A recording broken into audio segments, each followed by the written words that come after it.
But we had fun.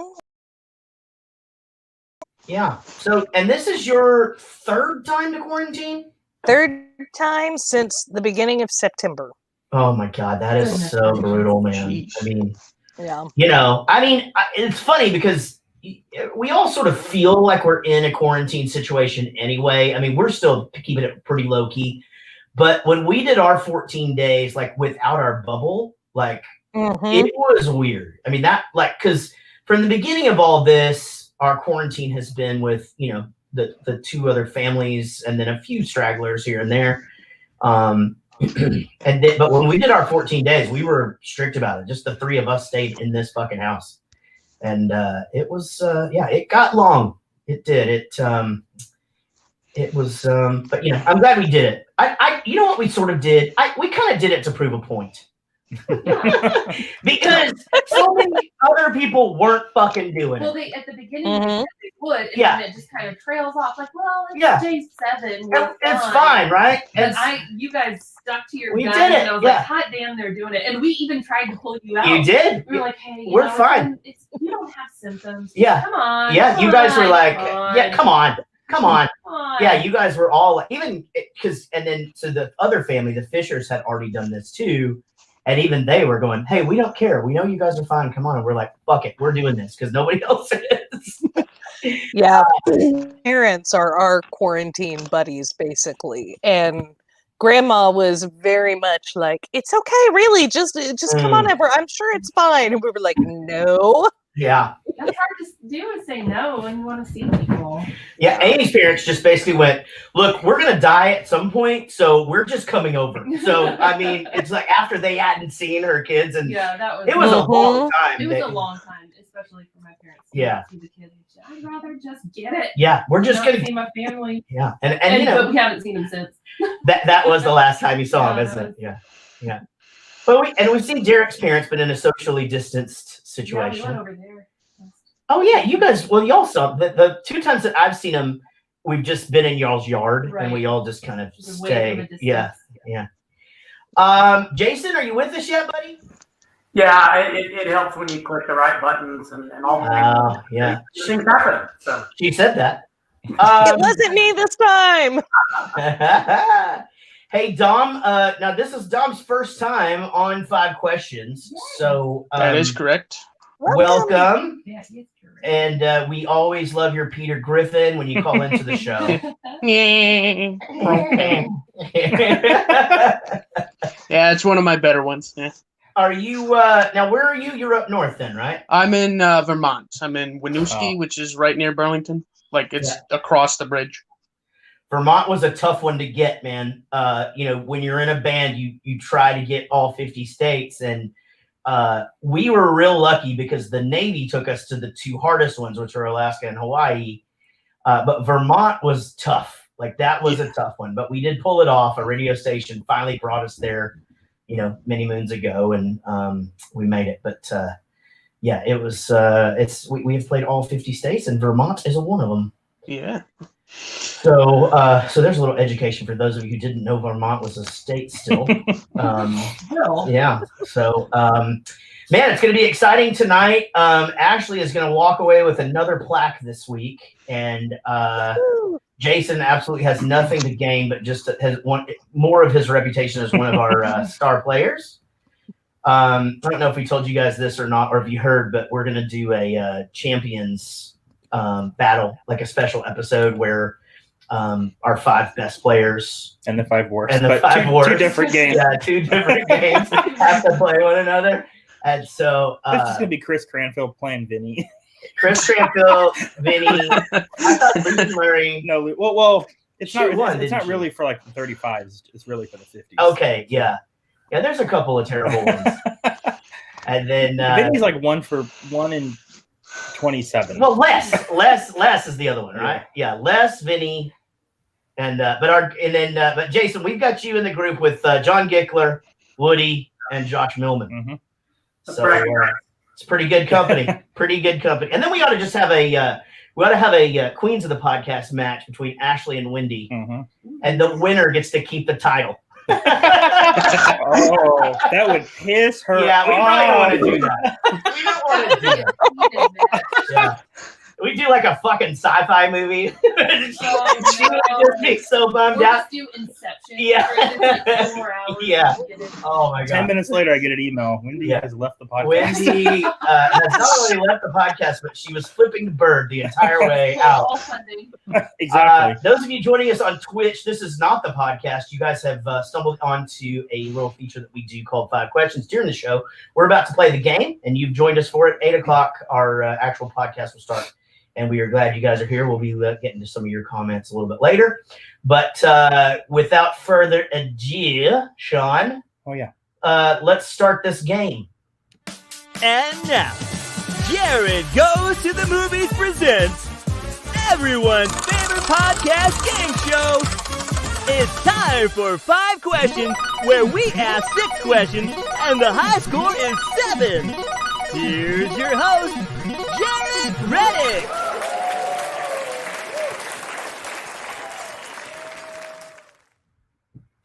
Thank you, Don. I appreciate that. I need to figure out that guy's name. I got to remember what our announcer dude's name is, or should we just name him?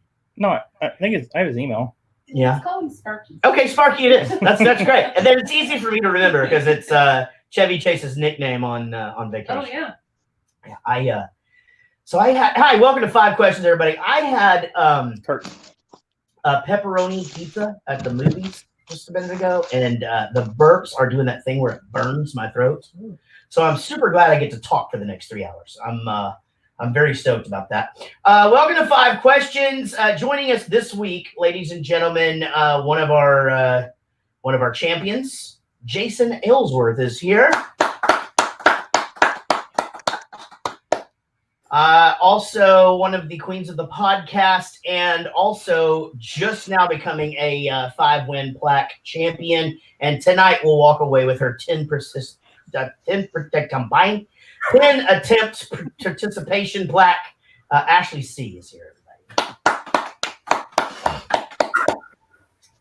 And for the first time ever on the podcast, not on the podcast, he's been on the podcast. You know him as the guy who calls in as Peter Griffin. But for the first time ever on 5 Questions, everybody, Dom Petretta is here, everybody. Heidi. How you doing, buddy? Good. Awesome. Well, it's good to have you guys here. We're going to be talking about the movie Birdcage. Now, was everybody able to watch the movie? Yes. All right. Now, I'm going to go on a limb. I'm going to say at least 2 of you have seen this before. I'm seeing Jason nodding his head. Ashley, you've obviously seen this, right?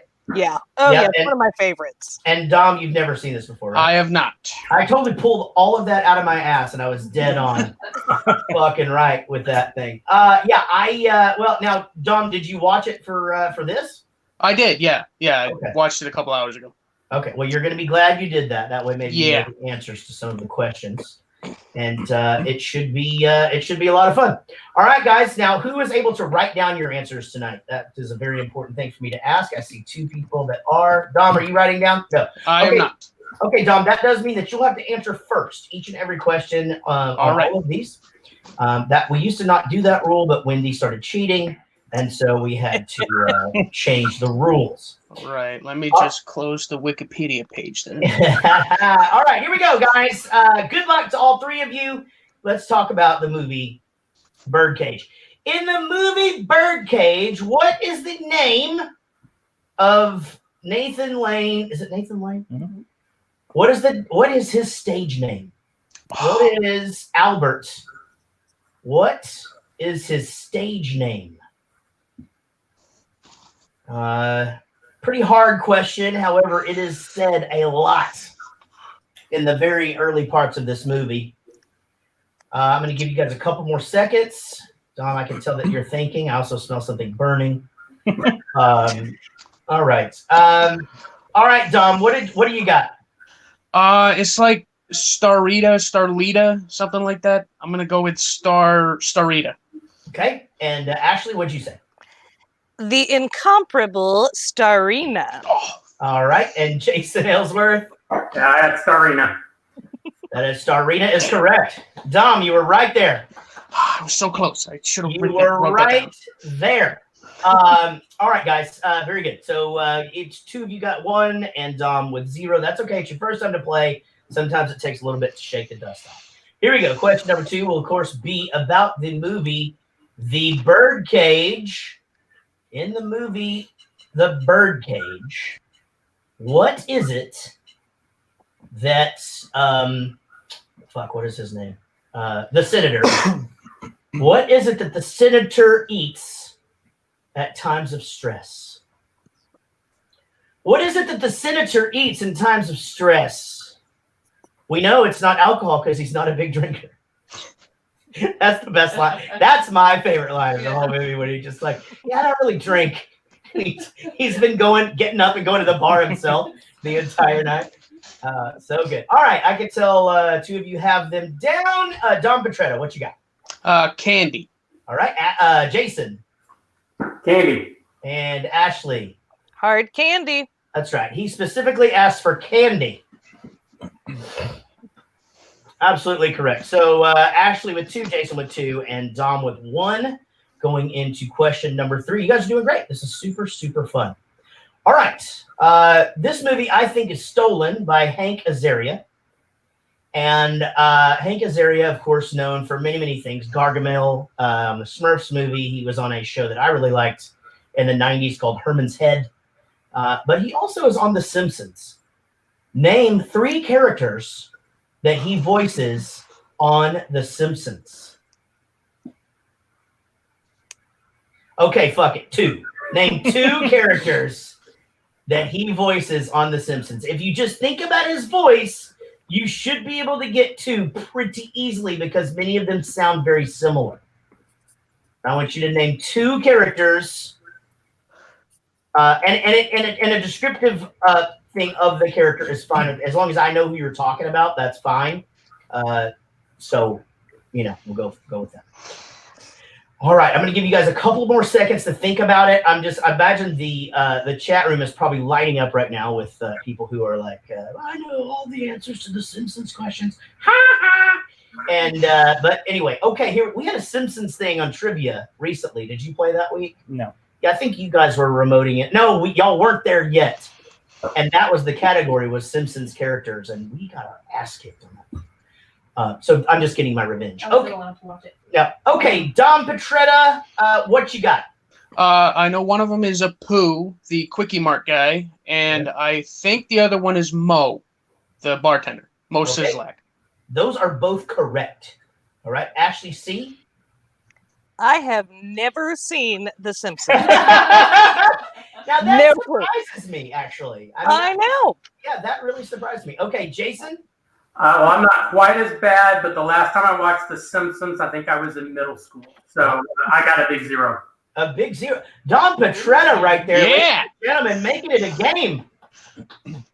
Ashley C., Jason, and Dom all have 2 going into question number 4. Very, very good. You never know what the questions are going to be here on. When this all started, the questions were never even about the movie. I started making them about the movie one time, and then I just never stopped doing it. So there you go. I remember that. All right. Here we go. Question number 4 is going to be about the movie. What was it? Oh, this is going to be about the movie Birdcage. All right. In the movie Birdcage, when Albert catches Robin Williams with Val's mom, he decides he's going to leave. He's moving to the cemetery, and he is taking one item with him. What item is he taking to the cemetery? Taking one item with him. He is packing light. What is that going to be? My God, guys, I'm serious. If y'all have never tried this coffee, you got to do it. Like, I just started on this shit like 4 days ago. I really never drank it like on a regular basis. I tried to get into it a couple years ago. This shit is fucking great. I feel awesome. I'm warm inside. Now, are you drinking regular coffee or is it decaf? Because later, are you going to be able to sleep? Oh, I can sleep. Okay. Yeah. I'm trained. I'm like a fucking military guy. I like just sleep on command. 100%. Nice. Yeah. I took 2 power naps today, actually, because I had 0 to do and something to do in 30 minutes. So I was like, fuck it. Wow. I took one. Yeah. But I had my phone ringer on just in case Swin texted. Yeah, there you go. I like it. Okay, John Petretta. What did he take with him when he's He is taking a toothbrush. All right. Ashley, what did you say? Oh, she just froze up. Hold on. Ashley, you back? Jason, what did you say? Yeah, I didn't have it. I didn't get to. I've seen this movie probably 5 or 6 times, but I didn't get to finish it. And no. Okay, Ashley is frozen up at current. I will give her a chance to give us her answer, but I don't want her to miss the next question. We'll give her just a few seconds to see if she can figure it out. So, how about those Dolphins? I mean, how about the Steelers? You know, are they still undefeated? Yeah, but they have to play tomorrow now. When I talk shit about how it wasn't me having tech problems. All right, we waited for you. Toothbrush. Toothbrush is correct. So 2 of you guys got that correct. Now this is crazy. Ashley and Dom both have 3, and Jason, who normally sweeps, only with 2, and this is going into question number 5. Now remember, here's the thing. He could be playing you guys because you know that this isn't over until it's over. So this may be just a strategy thing. You just never know. 2 Barn Coffee. Oh, wow. You must be a coffee person. This is Dunkin' Donuts because I heard it was really good. And so, but Sean hates. That's Rich Osborne. Hey, what's up, Rich?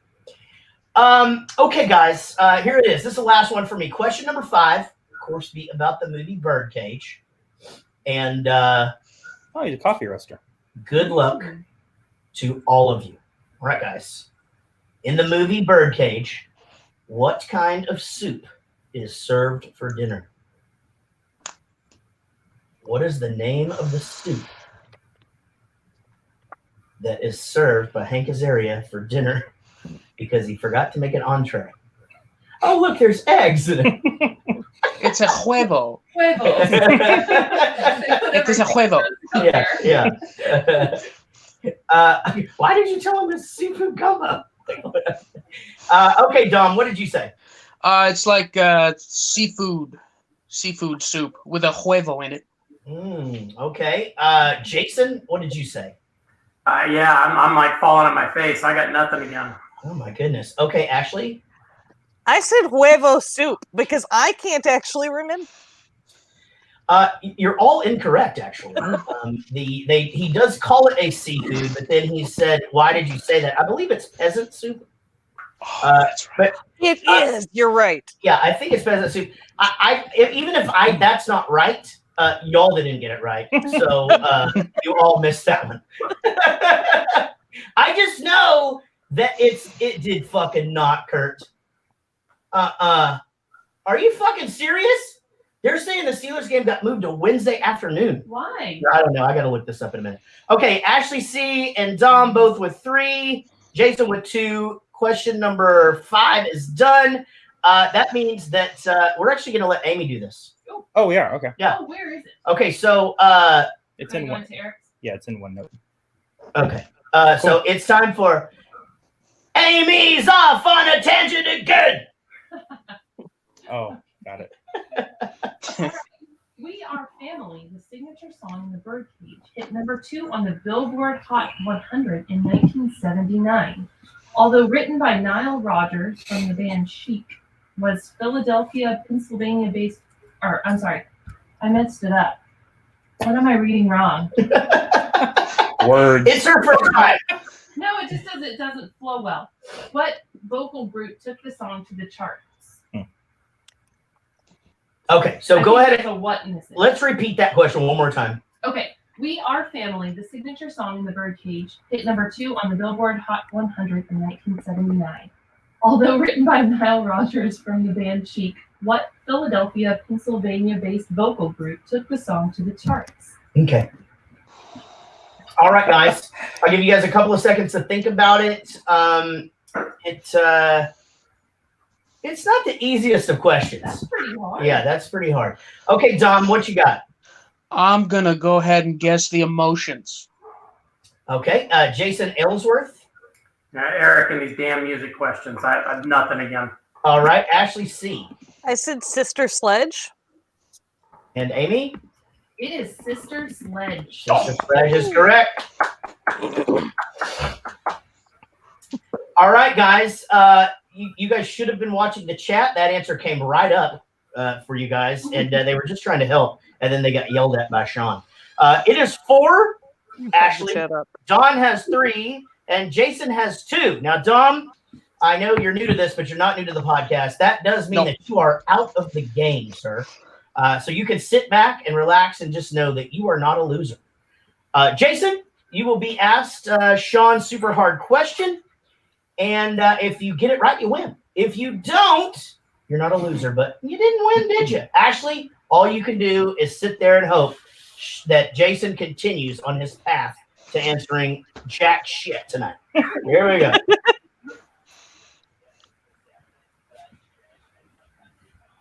All right, Jason, 3 categories. Kansas, Miami, or fries, dip, and toast. Let's go with Miami. Miami. Hank Azaria was filming 2 movies at once during 1995, The Birdcage and what iconic American crime drama? I know this one. Yeah, I don't got it. He does not have it. Dom, it means absolutely nothing, but if you do have it, would you like to answer it? Yeah, it's Heat. It is Heat. I'm sorry, Jason, but our winner tonight, Ashley C. It is a big night for Ashley, actually, because on our last episode, she got a winner's plaque. Tonight, she gets her second plaque, which is a participation plaque, which comes after being on 10 times. Dom, you are 1 towards that and 0 towards your winning. But you know what? Some of these things. Awesome. We appreciate you guys. Come hang out on the chat. And you guys know, seriously, we could not do this without your support. It means the world to us. Thanks for being on. 5 questions. We'll see you guys Thanks, soon. Okay? guys. Love you all. Bye, guys. Love you Bye, too. guys. All right. Yay. All right. Hi, buddy. How are you? Good.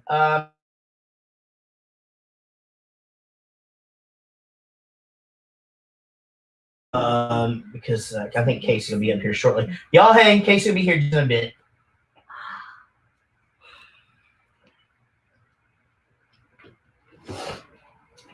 Look at you Can you earlier than expected. Actually, yeah. You just missed it. I'm not kidding. Yeah, I just read it like 2 minutes And then you ago. walk in.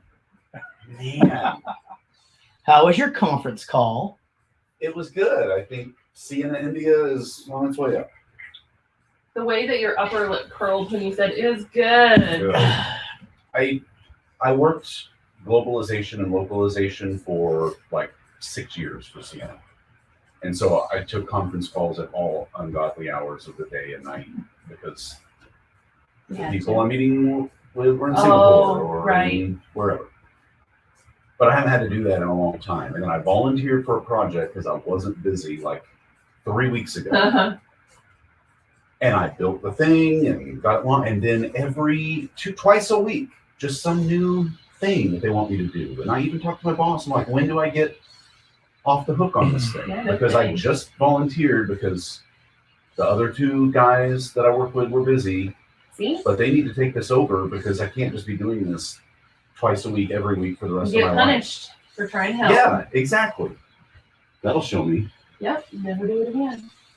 But it's hard to not offer help when you don't have anything to do and you can help. And it's not like, well, and I've worked with the same people for so long. I want to help them. Absolutely. And my boss would know, like, we haven't had a launch on Blue Planet in 3 months, so it's not like I'm working towards any of that. It's just regular site maintenance that I've been doing.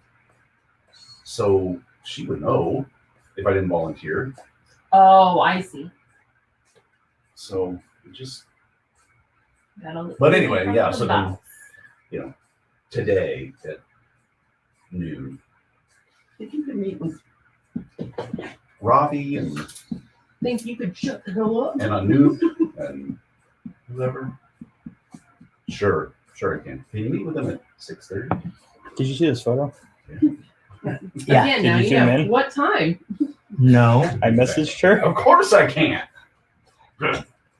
think I'm busy at that time. I was I like- haven't told you the time yet. Is that a Trump? But I get this She strong goes, damn sense. right it is. Then she took a photo of it. That's funny. Need a beer, Eric? I do not need a beer, but I can't tell you how much I appreciate the offer. Okay. No, I mean, I can't tell you. Like it's a secret. Okay. You suck. At least I have hair. Well, don't. I expect that from you. Don't come in hot like that if you don't have the flames tickling your balls, That was my soccer move. which you probably do. Wow, look at that. Huh? Yeah. Kick him that way. Slide Speaking that. of soccer, does anybody watch Ted Lasso? No, I Is he a don't player? have Apple Plus. That's a show. Apple. He's on a TV player or- for United's Man's Chelsea's. Manchester United remains United. Chelsea. No, it's what's Jason Sudeikis. Oh, that. He's a football coach from the States that goes across the pond to coach football. Well, that started as like a commercial series for NBC Oh, it when did? they had the soccer matches. I didn't know that. And then, yeah, it was like a big promo thing that they did. And then, yeah, they eventually turned it into a series, which I That's haven't nice. seen. Derek and I watched it. We stumbled upon a flight attendant on the HBO Max. The HBO thing. Who's on it? Oh, fuck, what's her name? I feel like I know what you're Hey, talking baby. about. Kaylee Cuoco. Hey, baby. Oh, yeah. Hi. At Is it first- good? The first episode, there's only 3 out right now. The Oh. first episode afterwards, I'm like, can you breathe? She goes, I can't. I'm like, Oh. what the fuck is going on? I And saw it a video. continues. It's good. It's really good. It just made everything feel weird the whole time. Like, I saw a video of Kaylee Cuoco on X Hamster today. That I liked a lot. It made me feel kind of funny Tingly. too. no, Saturday night we just went through HBO and we're like, we just added tons of stuff that we didn't even know about. We're like, let's give that a shot. Let's give that a Well, shot. if you find anything else that you like, let me know because we're on the search. Flight attendant's good. Okay, we'll Yeah, start there. Perry Mason. Real quick. Perry Mason on HBO. It's so good. What do you mean? Like Perry Mason? Perry Mason? They rebooted it. Oh Have you seen the Mr. Rogers movie? no. Okay, it's the guy who like goes and interviews Mr. It's a movie. But, Oh, okay. that guy's in it. It's so good. That's probably that might be my favorite show of the year. Really? Next to like morning show. I follow Jennifer Aniston on Instagram, and Mm-hmm. she posted something about morning show, like she had a script. So I think they're filming. Yeah, no, Perry Mason's really good because the score and the music is all of the 40s, but That's cool. but it's redone Yeah. modern. Oh, it's so good. And I think it's going to be a season where this season is what it's about this story. And the next season will be about a Oh, whole that's It's different, forever to load my detective. messages. Kinda like It that, won't yeah, load yeah. them, so I can't get the link, you know? but same Yeah. people, you know, Sometimes Like, I guess like one it's case per season. like just your old messages right now. Okay, Yeah. but with the same people. Yeah.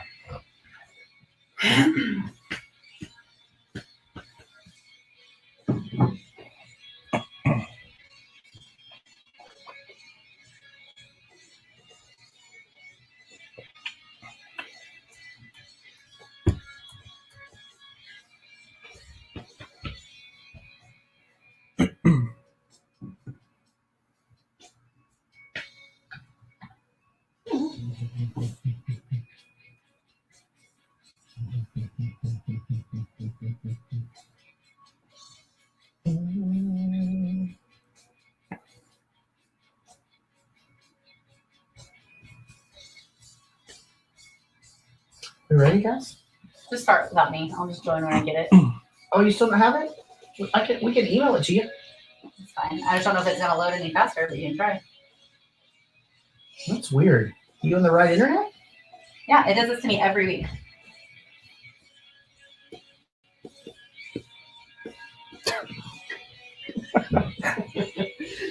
That's good. email it? Yeah, do it right now.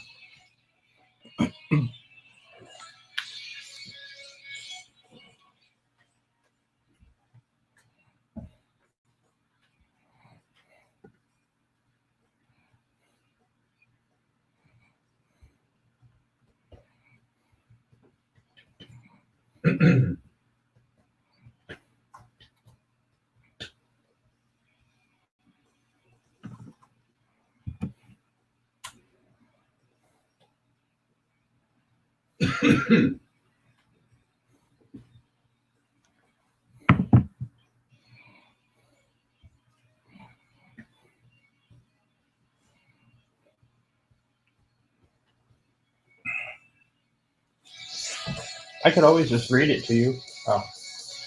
I got it. Oh. Come on. Come It on. didn't take that long. Sean, you're doing the secret phrases on the show now. I don't think he can hear you. Sean. Actually, I can't hear you either. Hey. What happened? Can't hear Eric. Oh, You can hear me. Eric's mic. Eric's mic. Got it going on. Eric's mic Come on, Sean. is not fucking tight. He should be 2. Sean. You have the Sean. you have that going into 2. No, I don't. That goes into 8. Sean. I haven't moved anything. Sean. It's like you have a tiny baby over there. There's not even a cable going. Yeah, his cable goes all the way up and around. Up and around. Can you hear me? Follow it. Follow it. It goes up. Is there nothing plugged into 2? Your Gemini is plugged into 2. No, it can't be. Is it one of these It's- two guys? It has to be. One of those is the Maybe Did you turn it off and back on again? it just needs to be turned up in this thingy. No, none of us hear you. Well, Mike in Florida says he hears me just fine. Nothing's changed. Are you sure he's on analog 2? No, he's on 8 at 2. Yeah, 8 at 2. That's right. Yeah, there's not even getting signal. Yeah? Are you getting signal? But everyone else on here can hear you. Everybody on there can hear him? Yeah. Okay, got to restart the session. Guys, give us a sec, if you would, please. We just got to do a little restart action here. We're calling tech support.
Go on.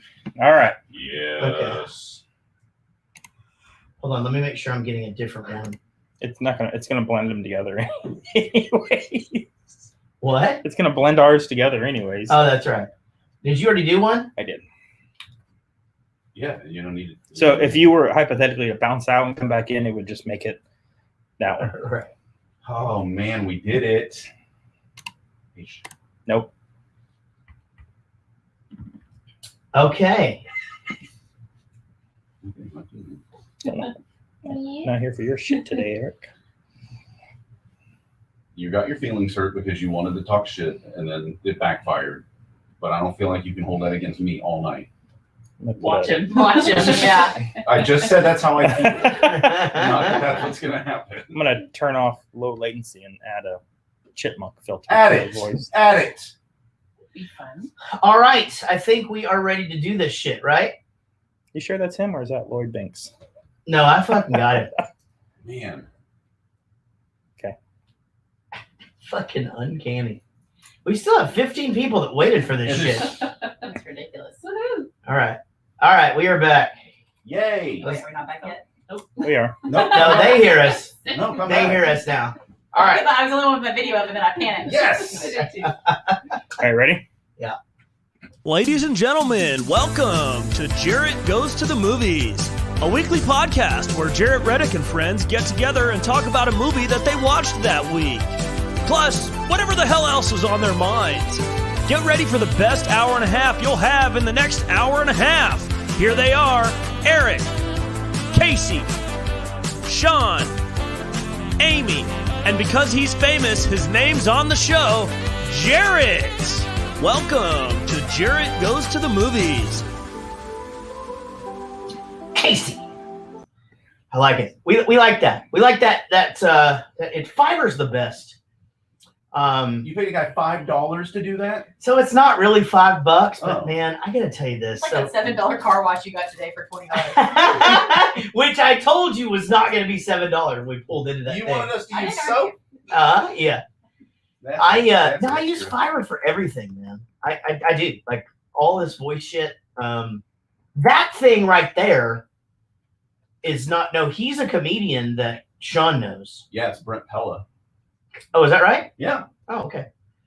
I thought you were just kidding, dude. Speaking of comedians, You know everything. You should be on Jeopardy. by the way, welcome to Jarrett Goes to the Movies. Today we're going to be talking about the Birdcage, but I did have to tell Eric something. So the other night I watched the fights, and I haven't been drinking. So I hadn't drank in a couple of weeks, and so I was like, okay, man, I'm gonna let myself have some beers, and I'm gonna watch these fights. So my mother-in-law came over, and Casey Fisher came over, and Casey Yant and myself, and the four of us watched the fights, and it was great. We had great fun, and I drank through it. It wasn't the UFC fights. It wasn't the UFC fights. It was boxing. Tyson. You kept thinking, though, that one of them was going to kick the other one in the face and just end the shit, but not Tyson and them. That was fucking weird. I mean, it was really weird. Imagine that. Two 50-year-old men who 55 and haven't boxed in 51. Yeah, 20 I don't watch this stuff. Roy so- Jackson Jr. Yeah, but this guy has only been retired 3 years. Tyson's been, and he's 51. Tyson's been retired for 15 years, and he's 55. But he's probably murdered like 17 people since then. Yeah, he's made good use of his The- time. But not with his fist. The thing With his is that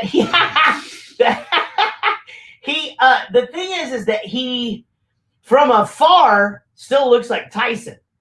But you really didn't get that view of him because when they showed him at first, he's like up close with his shirt off, and he just looked like an old man. I mean, it was fucking weird. But anyway, so we watched that, and it was great. I mean, that Jake Paul fight. I mean, it was God, fuck that guy. that poor basketball player's life is ruined. Well, I mean, he's on every meme. but it's like, if I had to guess, who would win in a fight between a professional athlete basketball player Yeah, or idiot head Jake Paul, Right. or John Paul, whatever his name is. Jake Paul. Jake Yeah. Paul, wouldn't you think it would be the basketball guy? But Jake Paul's a boxer. Well, that's the thing. So Apparently. here's the thing that happened was that everybody kept telling that basketball player that.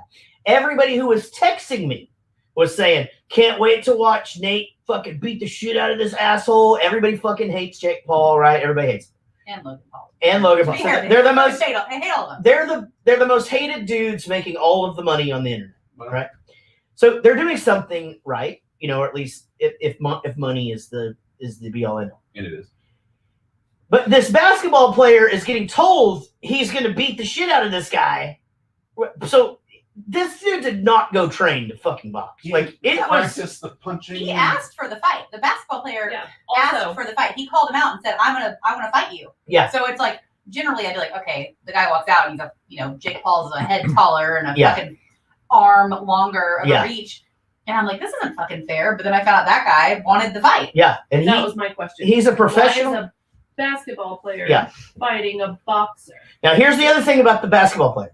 He's 5'9". Oh. But he's won the slam dunk contest twice. But he's also a professional football player.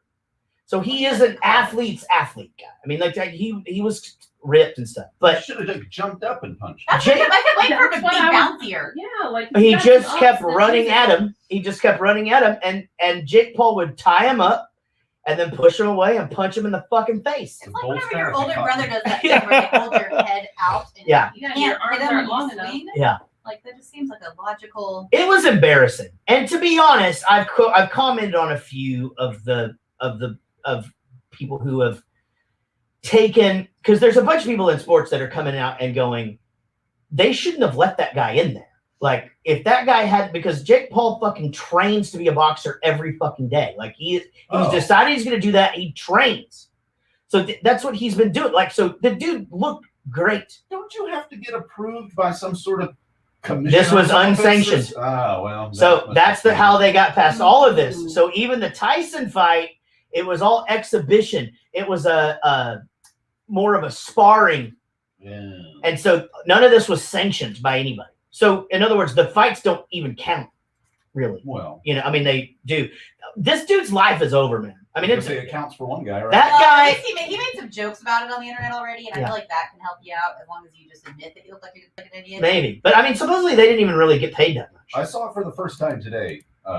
Him just laying there, just getting socked in the head and just falling flat on his face. Well, he got the shit knocked out of him 2 or 3 times, and you're thinking the second time, hey, don't get back up, man. Like this is really bad. Lay there. But he knocked him out cold. Like he was not moving, and so now that dude is just on every meme, just laying there. And I admit, I thought it was funny at first.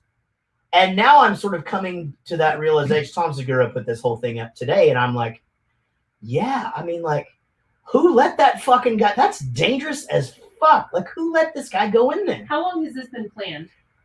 A long time. He had enough time to train if he wanted to. Okay. A year, I believe. But he didn't. I think it's a year. Well, Jake Paul said he trained for that fight for a year. And this basketball player is a current basketball player? No, I think he's retired. Yeah. Okay. So, gotcha.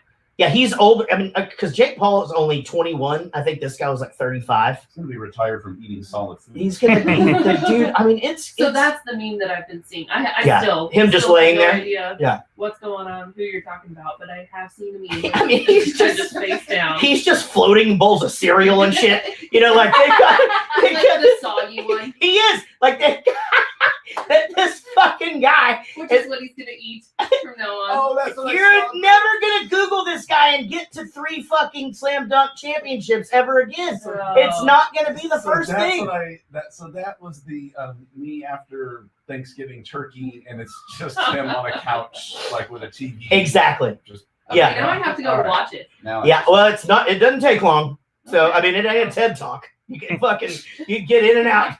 It's took longer than if that Conor McGregor fight happened. Well, it definitely was. It was about called out Conor McGregor. Oh no! Oh, Which is fucking genius. That shit was trending on Twitter in 4 seconds. If the guy knows what he's doing, So he smart. came off there and he goes, I want to fucking fight everybody. I'm gonna beat the shit out of Conor McGregor. I want to fight my brother because him and his brother have beef all the time, and his brother's another famous YouTuber or whatever. Who does the same? He boxes too. He does the same shit or whatever. Like he unboxes. But the thing, Ryan toy review. Yeah, good one by the way. If you guys haven't seen the latest Bowling Pursuit shot out of McKay, then I do some unboxing of some puzzles, and Sean put in the comments, I don't know what you put, something about Ryan or whatever. But I have to go back. Yeah, it doesn't matter. But the comment about Ryan was funny because you're not even a parent. So you even if you even know how annoying this little fucker is, that dude's mom. I wish Jake Paul would punch that dude's mom in the face. Call her out. Yeah, dude has his own TV channel. Just the worst. Her voice, but his dad is not much better. Not much I better. think that's a He TV sounds- show now. Yeah. I think the dad sounds like Kermit going through puberty. I think he's been exploited so hard since he was so little that he's just going to be such a fucking train wreck. They make so much money. You're right. You can save like millions and millions. I mean, it's millions. It's a month. I mean, it's crazy the amount of money that they've made. Like But his parents were like what, 30?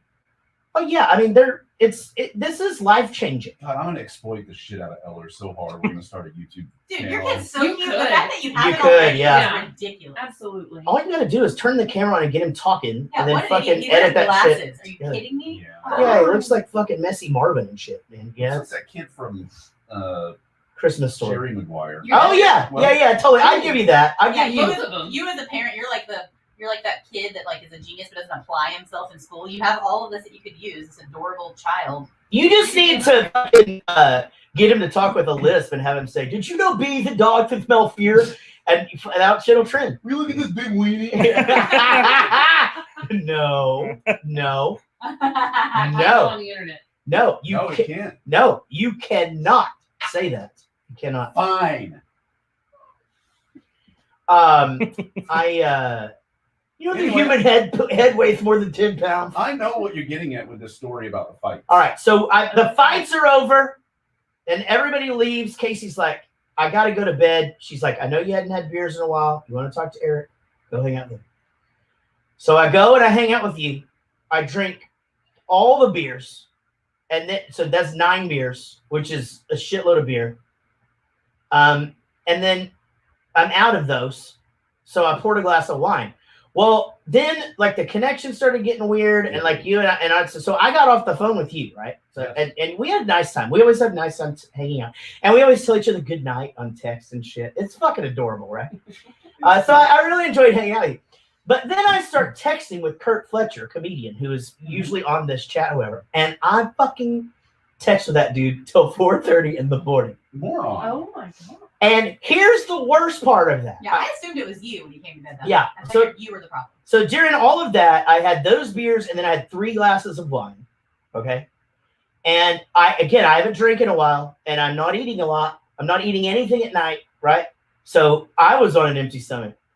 So I let the dogs out to go to the bathroom, and fucking Allie escapes at 4:30 in the morning, and I'm drunk, like fucking shit-faced, right? Like I'm so drunk, I would have admitted I was drunk to you. Like, and that's He was so drunk that he admitted that he was hungover and he never does. 100%. Yeah, 100%.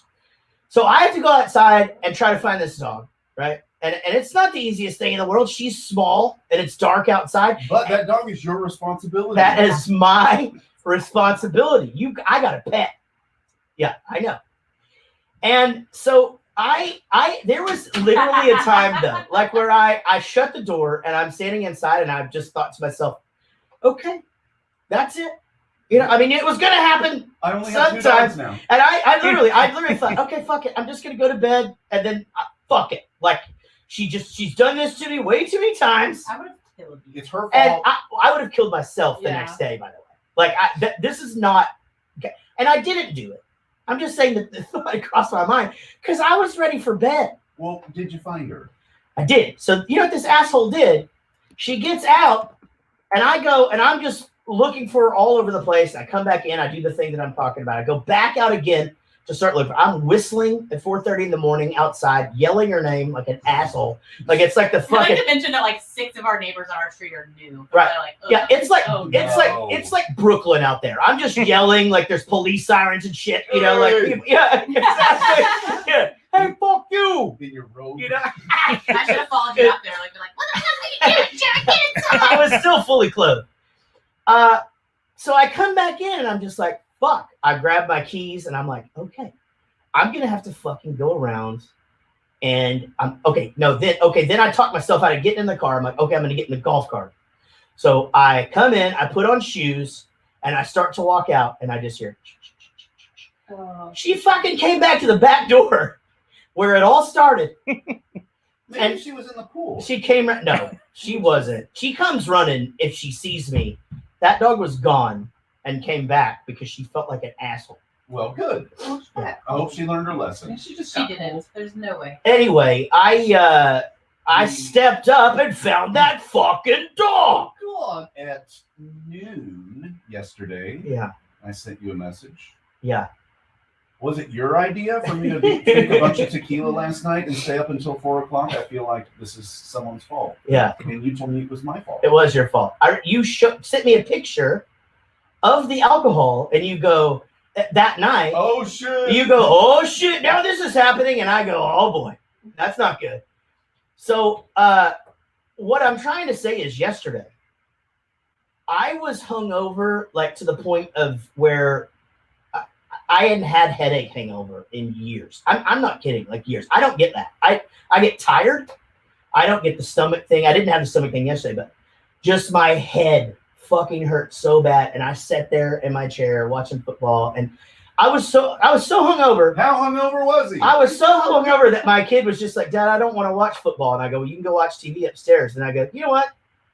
I don't even care to watch this. Just put on. I go, just put a movie on. Put on Blue's Clues. Yeah, we watched. What did we watch? We watched some Christmas movie, I think. Christmas Chronicles? We have watched the first one. We have not watched the second one yet. I watched both of them 2 nights in a row. Okay, so we're gonna do the second one, and I'm excited about it. I thought the first one was really good, actually. I like it. Yeah, and so Goldie Hawn play a bigger role in the second one? Yeah, she's Mrs. Claus. So she makes a tiny little appearance in the end of the first one, and then the second one, she's in the whole movie. Okay, awesome. Well, I like it. I really liked it. Now, just a movie review here for you guys, because we went and saw it today. Amy and the ladies got together on Thanksgiving, and we did the thing where we just rented the whole theater. You can rent a theater for $100. Yeah, we're doing that. It's cheaper to do that than it is to buy all the tickets anyway. We're gonna bone. And you just go. Y'all are just gonna. Just you and Kelsey are going. Just turn the movie We're off. just gonna movie fuck for $100. You could at least just finger her and act like you're in 8th grade. Oh my god! Just like seriously, just see if you can get your hand up her shirt. Just It's be like, one thing for me to say. are you gonna tell everybody at school, like, like, is it cool if I tell my friends that I touched your boob? I got the second base. Second, is that second base? Is that touching a boob? Under the shirt, Yeah, no bra. boob. Oh yeah, It's got to be second base, right? yeah, I think so. I always had the bases confused. Like, I don't know. I feel What like did you think? What did you? I just think You still do, babe. I think maybe I just had too many bases. I was playing a different sport or some shit. He's playing fucking cricket. Yeah, yeah. I did a slam dunk. Fucking bases everywhere, man. It was just all the bases. Anyway, so I want to thank Kurt Fletcher and my friend Eric for my first headache hangover in a long, long time. Thank you for your service. And but what's funny is you did get blamed for it. Casey goes, "Are you all right?" And I go, "No, I'm not." And she goes, "He is your Katie." And I go, because that's Casey's thing. When she hangs out with Katie online, they do the same thing. And I go, it wasn't even Eric. I go, we got off the phone at like 2. Yeah. And I go, no, I was up till 4:30 talking to Kurt Fletcher. She goes, what? Like, what? That is very random. I will FaceTime Katie. I can do it at any time. Anytime. It's the best. But I'll FaceTime her at midnight or whatever, and she'll answer every time, and she'll just go, fuck you. I'm just like, let's fucking do this. Let's go. Just pour in the wine. Like, let's do this. Let's cry, and then let's laugh. Yeah. And then let's cry again, and then let's fucking laugh. That's neat. When I go out and I come home and you didn't go out and you're hanging out with her, I get to go to bed. That's the only time I ever get to go to bed without her is if she's on the internet with Kate. We hung up, and then I went and I played more Mario Party. Yeah, y'all were playing the Mario Party, going nuts. Yeah. Well, super fun. Anyways, good night. The boxing, again, I think that was a fun night. I'm glad we did that. It was actually my wife's idea. She's on fire right now, guys. I just remember we had a brilliant idea. We're not gonna figure it all out right now. Okay. And it won't really matter until this comes out on audio. Okay. But a Jarrett Goes to the Movie Memorial Pro-Am Fun Run FIFA 2021 tournament. Oh, that's right. On Stitch. You and Loser Twitch. gets a perm. Twitch. You and I are gonna play FIFA against one another. No, against. On other people who listen to the show. Yeah. Yeah. Oh, okay. It'll be a whole big thing. Right. We do like a tournament or A tournament, but first one of us that is out of the tournament yeah. gets a perm. You can do 2 players too. Like we can play on the same team. Oh, you and me, we would get. I think Are we you both good at know. FIFA? No. It's better to play with the computer. Like it's you Yeah, the gotta computer have. knows what it's doing. Yeah. I don't know what I'm doing. I Oh, don't play either. with Yeah. the computer. I was thinking. Yeah. You know what, man? And it's like I told you this too. Like I don't play that game on a regular basis. I have not played that game in a year and a half or so, maybe 2 years. I mean, like since 2018 came out, I guess. What's happening here is he's trying to get you to get a perm. No. That's Pretty not good it. No, at I am pretty No, good. no. But here's the thing. What I was telling you, and I don't think I'm wrong at this. I think it's like, I think it corrects itself. I think it gives you like a handicap. Like, in other words, if you were to score 2 goals on me, as long as I'm playing fairly smartly, I'm gonna score on you. You know what I mean? Like, does that make sense? Like, I mean, it makes sense in theory. in other words, like I play this guy from Lacey. His name's Josh over in the UK, and that dude knows all the buttons. Like he's fucking done that practice. Like even the square. That motherfucker knows how to do the thing where like you bend your corner kick and all of that shit. You know how to do that? Don't sign up. But he's English. You can't play fucking soccer with an English. But I mean, I have beat him, but I am in no way should have. You know, but we will figure out the details. We're gonna figure it out. Guys, stay tuned for FIFA 2022. Yeah, that'd be fun. 21. I think that'll be really fun, and we'll figure out how to set that up. I mean, I think you can just set up a tournament, and then people decide okay, it's our turn to play. We go on there and play. Right? We'll have Sean set up a bracket. Hey, if you're interested in playing in the FIFA tournament, email us at jarrettgoesthemovies@gmail.com. Subject FIFA tournament. If you're Xbox. interested in hosting this, are we doing Xbox or PlayStation 4? I have an Xbox. I have an Xbox too, but I think you need a newer one though. I got an Xbox One. Oh, you just had 2. I was like, that's pretty old. What? Jesus, God Almighty! I think I can learn the PlayStation commands pretty quick because it's pretty close. But Xbox is better for me too. Anyway, that's gonna be fun. Good, and I'm glad you thought about that. All right, guys. Another couple of things. Don't forget, we have brand new merch in our store, and if you are a Patreon supporter, you do get 20% off. You just need that code that's there on Patreon. You can also email us. We'd be happy to send that to you. Our stuff is not on sale for Black Friday. And that is because all of our new designs are print on demand, and it's just impossible for us to mark it down and make any money on it. So go check it out. It's a good way to support the show, and it's super fashionable and all that. The other thing, trendy bunch out there. Yeah, absolutely. Take it from me, fashion icon Jarrett Reddick. You sons of bitches. Now, I did mention Patreon. Patreon is the way that you can support the show. We get to give away some shit first. Whoop, whoop. Okay, here we go. So American Beauty secret phrase. Our winner was Adam Lennon. So Adam Lennon, good job, buddy. Yeah. Sean, spin the wheel for Adam. Let's see what he won.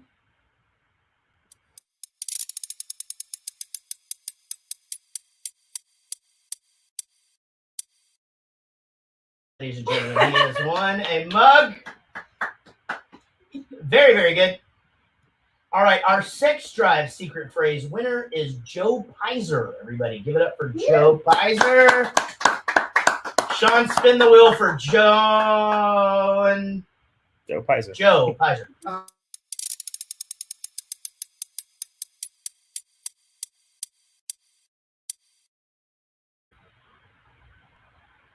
He won a koozie, everybody. It is a koozie. Now, what is it we're doing here? Every episode has a secret phrase. All you have to do to be entered to win is send us that secret phrase. You can send it to us on Facebook. You can send it to us on Instagram. You can send it to us at jarrettgoesthemovies@gmail.com. Sometime during this show, Eric sneaks a secret word or phrase in, and that's all you got to do is report back. Another way that you can win is by tuning into our live episode when we're actually doing these episodes. We have switched to Twitch. So go follow us on Twitch, and you'll get the alerts when we're going on. You do have to sign up for that too. So you follow us, and then you click follow or whatever, and you'll get an alert each time we're live. And we give away a prize every time we're on live as well to people in the chat room. And plus, it's a fun little family that we've gotten here, and super fun Yeah, you sign up to hang out. Then they send you an email with a 6-digit code. Then you go to your email, get the 6-digit code, go back to Twitch, put that code in, verify your information. In 8 easy steps, you're following Jared. Is that really how you have to do it? Okay, all right. I don't think it's that big of a deal, but it might be. But you only have to do it one time. And there's a lot of, and again, we're going to be using Twitch for a few other things too, and might even be doing a little acoustic thing on it sometimes. What? Maybe. You and who? Me and you. Buddy. All right. Yeah, just try to get that going. All right, so Patreon is the way that this show is supported, and this is a David Dooley and Woody Chambers production. Our producers are at the $20 and up level, and they do include Ad Craner, Amy Pitzinger, Andy Smith, Ashley C., Brian Mason, Eileen Kamal. Brian, I made that up myself. You didn't. I was wondering. I was like, there. I thought I'd throw it in myself. I was just thinking about that the other day. Ali Kamal. Yeah. Ali Kamal, right? It's good. Ali Kamal. Ali Kamal. Yeah, I was wondering which was. Leave the names to us. Okay, fine. Ashley C. Nailed it. Brian Mason, Brian Dunny, Shell Ordway, Chris Cranfield, Chris Jacobs, Colonel Angus. Colonel Angus. Is that real? Yeah, that's a real person. Colonel Angus. Colonel. Maybe you said it a little bit faster. Colonel. Colonel.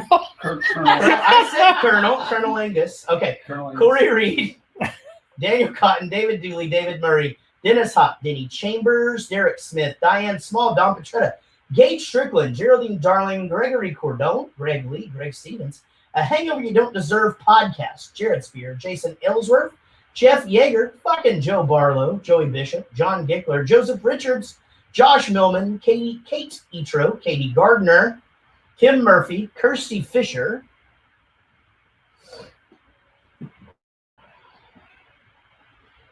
that is Les Zalewski with the drunkest sister-in-law of all time.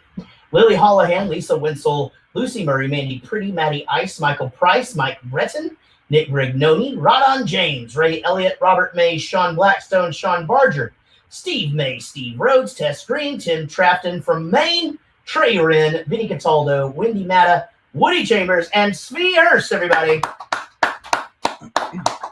Give it up. This week we were talking about the Birdcage. We actually just decided that we were going to do this last week. And, so 1996, this one came out. I didn't. That's real.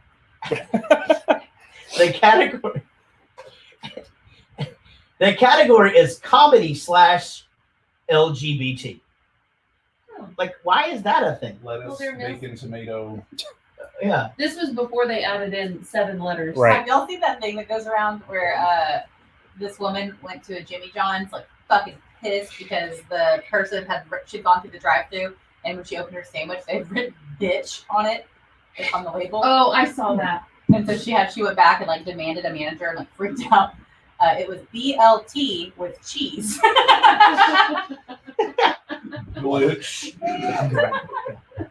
So funny. Yeah. You told me that story, and I think it's the fucking best. Like, I because you can imagine how pissed the lady That was. was believable to me because I had friends in high school that worked at a Chili's, and somebody, as a joke, because the lady that left the to-go order was a fucking asshole on the phone. So as a joke, they put it on her order for just the cooks to see. And they printed it. And they printed it on our receipt. Yeah. Asshole. Well, don't be an asshole. Yeah. Yeah. I mean, man, there's this Instagram on there's this Instagram on Instagram. On Instagram? Okay, so there's this one on Instagram called Karen's Gone Crazy or Karen's Gone Wild or something. And it's fucking great. It's exactly what you think it is. But like, there was just this lady yesterday who didn't have a mask on and is being around Costco. You saw that, and she's Yes. being asked to leave, and she just fucking won't fucking. Wait, who's videoing? The manager is like holding the phone Okay. and just going, "You gotta go." She goes, "I have a medical. We don't do that. It just Yeah. said, you've got to have." Like, the thing. Buy your stuff on ship. Yeah, I mean, it all comes back to like no shoes, no shirt, no service, right? Like if you don't have shoes and a shirt on, I can refuse service to you. I can do that if you don't have a fucking mask on too. It's my place of business. We get it all the time. People get so pissed at the salon. They'll call in and like, or they'll come in and they'll go, "Well, I'm not doing that. I'm not wearing the mask." And I go, "Oh, well, Okay. And what's cool about our owner and our boss is that he'll just go, "Sweet, bye." Like that's it. Like see you later. Like I'm not going to lose my license because it's a mandate by the state through the Texas Department of License and Regulation. Fuck you. I don't care about your hair. Like it sucks that you took up my time and I lost money today, but Hair's gonna keep looking like shit. yeah, why do we have? Why do you get to make every single other person's client that's in here following the rules and paying their money uncomfortable just because you feel like being a dick? Yeah, totally. Yeah, I don't understand. All right, 7.1 out of 10 on IMDb, 80% on Rotten Tomatoes, which is no surprise, just simply because of the star power in the thing. I'm surprised it's that low. Yeah, I would think, I don't know. I mean, I remember not liking this movie the first time I saw it, and now it's fine. I mean, I thought it was okay. I saw it when it came out at the theaters. Yeah. And, I don't know. I mean, it's all right. I mean, I thought it was really funny this time. Not my favorite movie of all time. You thought Son-in-Law was fucking awesome. Son-in-Law was fucking great. Son-in-Law was great. Birdcage was okay. I'm going to get into why, and I think it might be a time thing. I think it might be because it's 25 years old, and I think just some of the ways that the son treats them is pretty outdated, and it made me a little uncomfortable.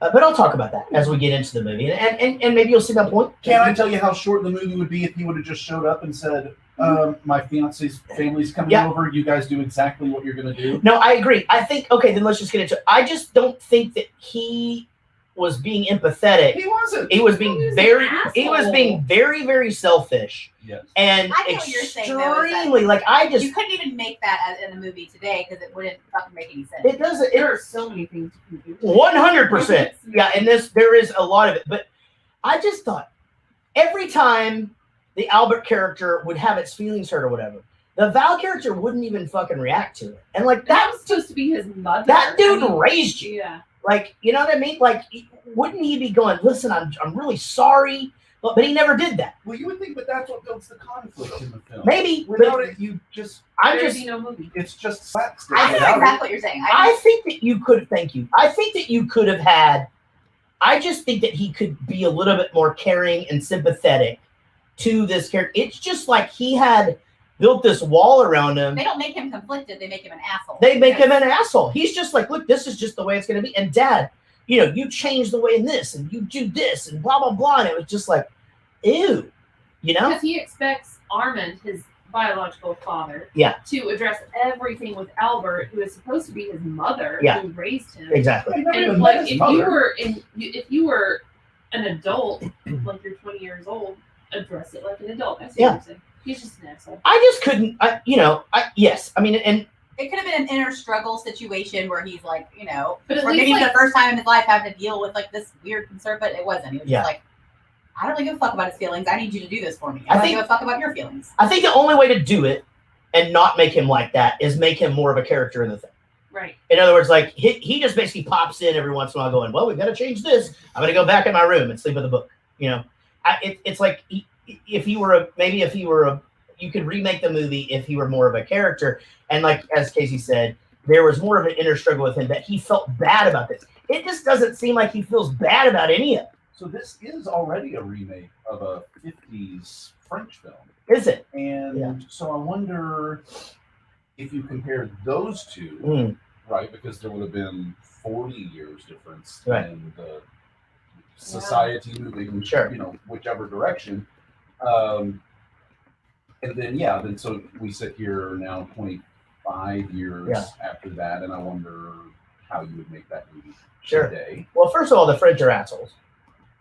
So this is probably based upon a French guy. But there, you solved it. Play Pantera, Sean. See you next week. I do know what you're saying. I don't think that's a detriment to the film. I think that's what sets up the conflict of it. Yeah. As opposed to it being a comedy that's slapsticky and about a gay guy trying to act straight, Yeah. It has more layers because there's feelings involved in it. Right. It seems more significant. And maybe again, it could be generational. You would just expect a 20-year-old today to fucking have some feelings about the thing, and this guy was just numb to all of it. Like, and just again, like when they changed their last name, I'm like, okay, fuck this guy. Well, it's 'cause Like, they're Jewish. I know, yeah, but at that point, I'm just like, fuck you, man. Don't the conservatives love Israel anyway? Yeah, Isn't I that mean, a big right? part of it? Oh my goodness. And by the way, Jesus was like king of the Jews. That's right. Yeah, And love it. yeah, you're right. And Jewish people love money, so they're Republicans, right? Right. So I I don't don't know see how it what the problem here is. I don't know how. Is that a Is the D silent? on the gold? I think I can help with this whole Pam and We don't know where situation. we don't know where we are until we hear our last name. $31 million to make. You assume that Robin Williams got the biggest chunk of that. And I'm sure Nathan Lane got paid as well. This is after Lion King. So he, really, has he been in any other big movies? Yeah, he was in The Producers, wasn't he? That's right. Okay, so The Producers, but that, he was on Broadway with He's that. a Broadway guy. Yeah, he's a Broadway guy. Yeah. And that made He was in Stuart Little and bukus. Mouse Yeah, he's the Everybody has cat. to do with a mouse. He's the cat and he's the, what's his name? He's Timon in the Lion King. He's Timon. Oh fuck, his name is so funny in Stuart Little. Snowbill is his name in Stuart Little. He's just this white, puffy fucking Persian cat, and he's just super. He's this guy basically. So he's Nathan Lane. He's Nathan Lane in the thing. $186 million this thing made at the box office. So successful movie. Now, Eric, had you seen this before? Yeah. So you've seen this before, so we don't have a pre-synopsis. Let's just jump right into what this movie's about. A gay cabaret owner and his drag queen companion agree to put up a false straight front so that their son can introduce them to his fiance's right-wing, moralistic parents. Sure, I like it. I like that it covers the bases. I don't like how poorly constructed this is. Yeah. That's okay. That's not the point. So, yeah, okay, so as we get into this thing, we will talk a little bit more about that conflict with, that I have with that character. And yeah, I mean, again, there's so many things just in the conversation that the senator and his wife have at the first breakfast. I'm going to get to the first clip in just a second, but they get into so much shit that we can't really even dive into because it's like, okay, he was with a prostitute. Oh, he died in bed. He was, she's underage? His bed. Yeah. Her bed. And she's underage. Oh, and she's black. Okay. And that's a fucking thing that's bad. You can't do that shit. All of that's terrible. I don't think that you could fucking say that he was even with an underage prostitute now. Well, and because they were starting like the moral coalition or something. Right. No. Yeah. I think you can set it up as underage prostitute now. I don't think that you could add the black to make it worse. Sure, exactly. Which me and Casey both just went, again, it's like to me, these just, if that's really their beliefs, and then the gay thing and all, it's like these are the worst fucking people in the world. Like you just want to fucking. I don't disagree with you. You want to bazooka the fucking place. Yep. Wait, why aren't those a thing anymore? Bazookas? Yeah. Because now they fucking do rocket launchers and shit. Yeah. Bring those back. Bazookas. You can buy them at like Walmart still. Sweet in Texas. It's also a type of instrument, musical instrument. It is. We had that on trivia. Mm-hmm. Yeah. I didn't know that before trivia. No, and we guessed something wrong. Cello. We guessed cello. Don't they keep the bazookas by the fishing poles? They are right there. Yeah. And you just can't buy. You have to have a driver's license to buy the ammo. What are you talking about? Bazookas at Walmart. What do you load a bazooka with? Oh yeah, in Texas. Sailing. Isn't a bazooka the thing? It's loaded from the back, and then the guy shuts the door, and then they fucking pull the trigger, right? Yeah, like a rocket. They load it from the back, and then he does it with his finger, right? Is that just? Till it sneezes. Our listeners won't get the benefit of seeing your little hand go up the screen and just one little tiny trigger pull. Hey, I forgot. I was going to say this earlier. I was going to do a movie review. I don't know how I got sidetracked off of that. I set it up and everything. Wow.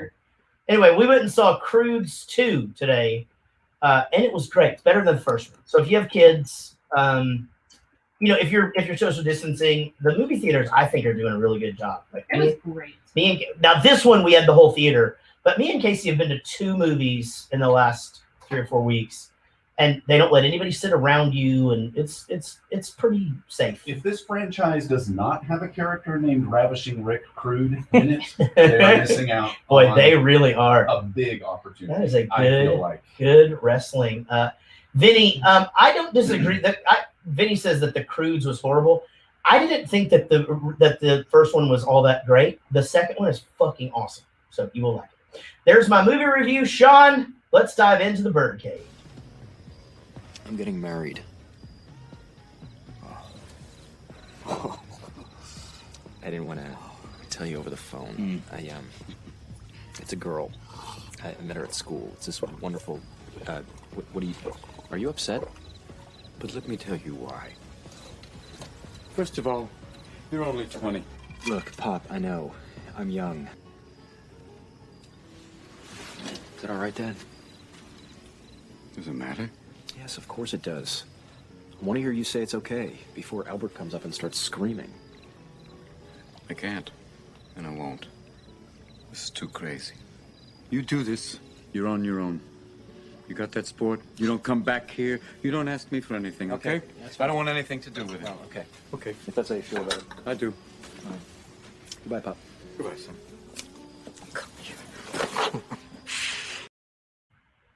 That was good Robin Williams right there. It was good Robin Williams. I totally remember thinking they were going to fuck. Yeah. Oh, yeah. The way that is set up for sure. He's talking about how he smells and stuff. Hands in the wine after he licks the glass. Yeah. Oh, good. You're right. Yeah, I totally remember that Sadly, too. they did not. Now let's back up. Casey loves her some drag queens.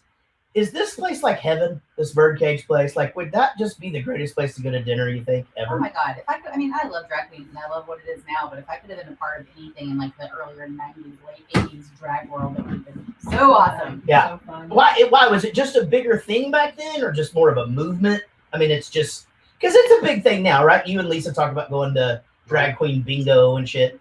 I think everything. I think fucking social media just ruined all of it. Yeah.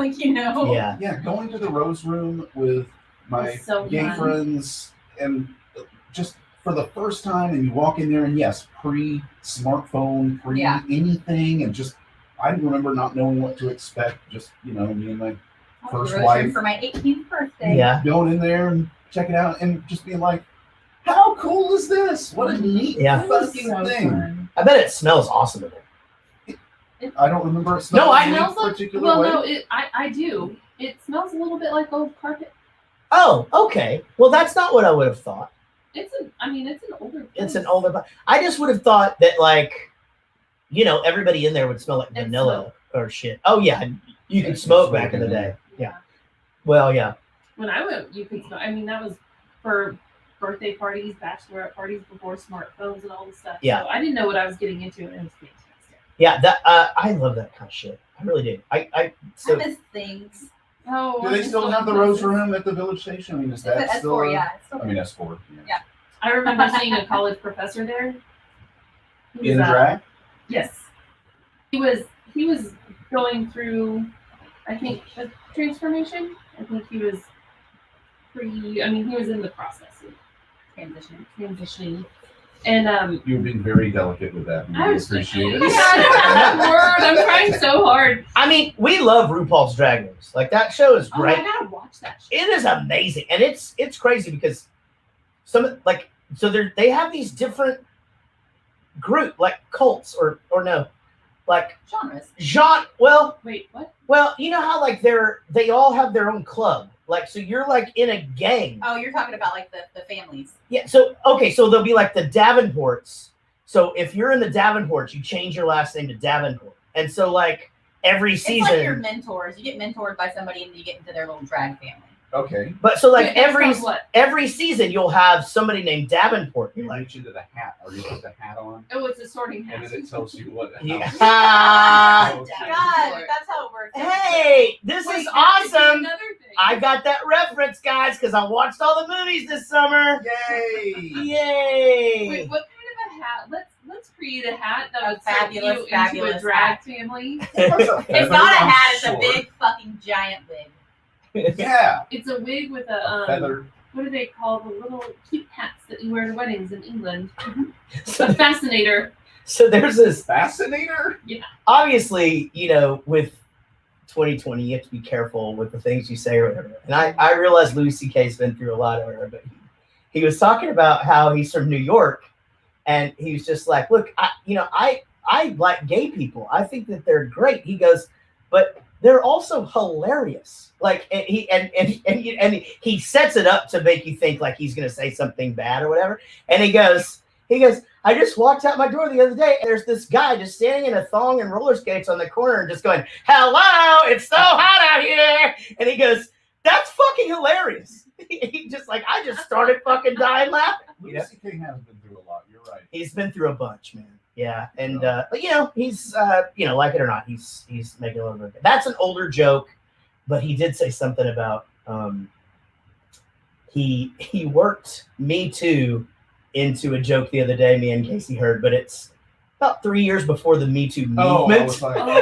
Even better. Yeah, and so we both went, whoa. Aged like milk. Yeah. Woo. Jesus Christ. All right. On with the show. All right. So, man, Hank Azaria. Goodness gracious. I mean, first of all, he's ripped in this movie. He looks fucking crazy, but he's also ripped in The Long Came Polly. Is he? Oh yeah. Yeah, I don't remember. So I don't remember that movie. I've only seen it one time. Is that the one where with Matt Dillon in it, or is that a? Oh no, Ben Stiller, Jennifer Aniston, okay. and Ferret. Yeah, no, I think I'm thinking about the one, and that's it. It's kind of a one-act play. Three of them around the dinner table. Sorry, I had to fight back a yawn. Like, what the fuck's that? My Dinner with Honor. No. Never mind. Not funny. I can't remember. Come on. Reservoir Dogs. Is that it? They all start with like a thing, and then They do start at a table. Is that not what happens? No, that's the one where the guy does the ear thing. What, Reservoir Dogs? They start at the table, and they're only known by their names. And We've done that on this. Well, podcast. the first 20 minutes is them talking about tipping. That's what I'm saying. Yeah. That style. Yeah, fucking brilliant. It's a brilliant conversation. Jennifer Aniston, a ferret. Okay. I see where you're In a diner. Reservoir Dog style. Right. Reservoir. Ferrets. Rodents. Yeah. So Jennifer Aniston, Ben Stiller, and this ferret walk into a bar. And Hank Azaria. So this guy, I mean, so my introduction to him was he was on this show back in the days of Fox comedy nights when you guys are all probably Eric, you might remember like Parker Lewis Can't Lose. Yeah, I remember that. Because synchronized swatches, I say that shit all the time. But there was a show that was only on, I think, 2 seasons called Herman's Head. And it was essentially like that movie In and Out, but in real form. Inside Out. And so basically all of these characters were in his brain. Yeah. And so he had, fear and, funny and, anger and all that stuff. It's a really, really good show. But Hank Azaria was in that. And then he's 80% of the voices on the set. And he's like, yeah. And so he talks about that and how like they used to bring in other people. So like the first few seasons, and I'm not a big Simpsons guy, but I like to listen to the stories about him talking about the voice shit because I find it very fascinating. But he says that like in the first few seasons they would bring somebody in for something, but then they finally just started going, hey, today you're just going to play this police officer or whatever. And he'd just be like, Okay, well, yeah, I mean, okay, I got, okay, well, he just talks some way differently. Now, this has come up before, and I wonder what you guys think about it. Like, so him doing a poo from the convenience store. Yeah. Is that all right in 2020? Is it okay? There's like an entire documentary about it. Is there? Yeah, there's. I mean, I think if it were new coming out now, probably not. Right. Yeah. But they can continue it. What would be the thing? You would have to get someone with the authentic accent to play that character. I feel like you would have to. Yeah. You have to get that Kumail Jabi or whatever his fucking name is. Kumail Nanjiani. Who's that? The kid from Disney? Pretty close. No, he's He's a comedian. Yeah. Just an Indian comedian. Like I have a hard time with that because I can understand. I can understand not thinking that was okay, but at the same time, we can. For example, everyone has their French voice that they. Sure. Right. You and I do great Italian. Yeah. So what is the line between you're just the problem with the poo is what's called. You're taking kind of an amalgamation of all of the media that you've ever seen of an Italian person. We are often basing ours on like Mario and Luigi video. It's or just not, whatever pizza It's place. not bad natured at all. It's just this combination of every, I get Italian sounding stereotype that you can't, but man, what a tough one to get your mind around. It's a slippery slope, right? Yeah, because it's supposed to make people laugh. Well, are you laughing at them or with them? Right. And, sure. I think that's where it gets fuzzy. And I mean, that's just it. It's like you want this specific type of voice. It's like, okay, well, I think you're right. I think I'm super conflicted. Like, because okay, now we need somebody to play this Martian. Okay, well we don't fucking have any Martians.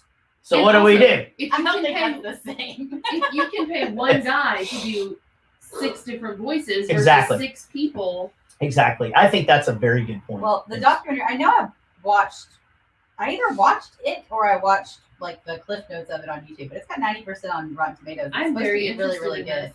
When did it come out? 2017. Yeah, interesting. But I think they look at both sides of it too. I think it's cool. pretty. Yeah, it's a tough one. It really is. I'm with Amy though. I mean, I think it exists, and it Me exists. personally, I would never have a problem with it, but yeah. Well, yeah, but I don't but, get offended about pretty much anything. Well, same. We watched The Office, and you've seen Michael Scott do Ping, right? Right. And yeah. Thing, and there's even a scene in the show where there's a table of Asian Americans that look up like, "Are you fucking kidding me?" Yeah, totally. And right, and so I think we all know intrinsically that that's not okay. Or in Breakfast at Tiffany's, Mickey Rooney. Yeah, Mickey Rooney, with the glasses and the teeth and that all one's fucking rough. And man, we know and we know blackface is not. We know that without having to explain it or justify. We just know that. And then when it comes, and then as things get closer to this gray area, when you have to start explaining it, is when you start not being able to explain it. Why is that okay or not okay, but this is or isn't? Sure, is such a I mean, slippery slope. Jerry Lewis had that Asian character that he did all the time too, and pretty brutal. Yeah, but it was an exaggerated thing to make fun of, I guess. You just found the humor in it back then. I mean, the chat room is saying outdated stereotypes is probably what it's labeled now, and Mike says, yeah, I think mainly just try not to perpetuate negative stereotypes. I mean, I don't know. But is it negative? Stereotypes is something that I struggle with quite often, and it's. I'm sorry. What? I'm just thinking of Anthony Jeselnik about he's like everybody he always says like all your jokes, man, like they're this and they're this and like I am not like I don't discriminate. I remember he goes, I don't even believe in stereotypes. How are you going to judge a group of people based on how they all act.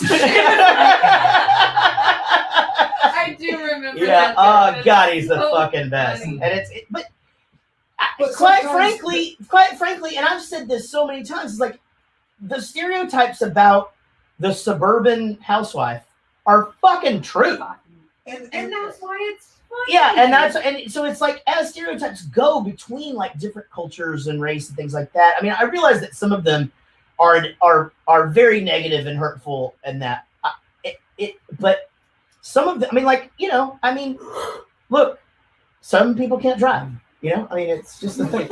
Yeah, That's the thing. and we should get those women off the Speaking of which, we need to take my car in. Yeah. Oh, I know. Yeah, I know. I sometimes the negative is part of the stereotype. Sure. I think we've watched movies where the British people have bad teeth, right? And Yeah. so, yes, obviously, we all know not every British person has bad Sure. teeth, but it's We also enough know of a thing to where it's in there. And Many so, of them do, and I know the reason why now. I mean, that's just it. It's just not something that they're concerned with, and the main reason why is because they get free dental care, but cleanings are not part of it. So if you get a cavity or you need a root canal, whatever, you can go in and it's taken care of. But a cleaning is going to cost you $12, and they're like, "Fuck that! I'm not paying for that." yeah, $12. Yeah, and Sounds what's funny when you talk to somebody from over there, they're just like, "Yeah, I know it's crazy. It's just the way we are." You know, and so it's like, fuck it. Yeah. So they just write it out until they Write get it out. cavities. Yeah, that's just it. Right out. We had a guitar tech who chipped a tooth over there and went in, and it cost $6 to fucking fix that shit. Now it was a different color than the rest of his Did tooth. they take Did a he get the- donor tooth? Did they take it off the wall? You know, but it just took a few minutes. Yeah, let me You just know? go to the tooth fairy chest over here. Let me just see. Yeah, this looks like it would fit. All right, so getting back into it, you know, the whole Starina thing, that gave me anxiety, and I had remembered that I didn't like that whole opening where he just won't fucking get out there, and just like everything is just a thing and all that. I think it's funny, you know, like how just he is and all of this, but god damn, it's just so much. It is a lot, real fast. They've been together for 20-something, you know, so it's just like.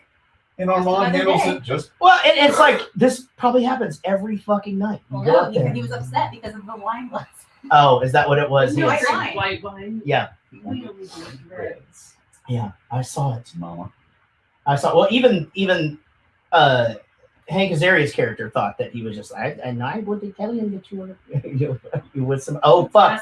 Is Share that? it. Am I not supposed to try to impersonate him? I'm sorry. You know how Guatemalans are. Guatemala. Guatemala. Guatemala. You're the- Guatemalanese. It's the Guatemalaness. It's the what? My heats.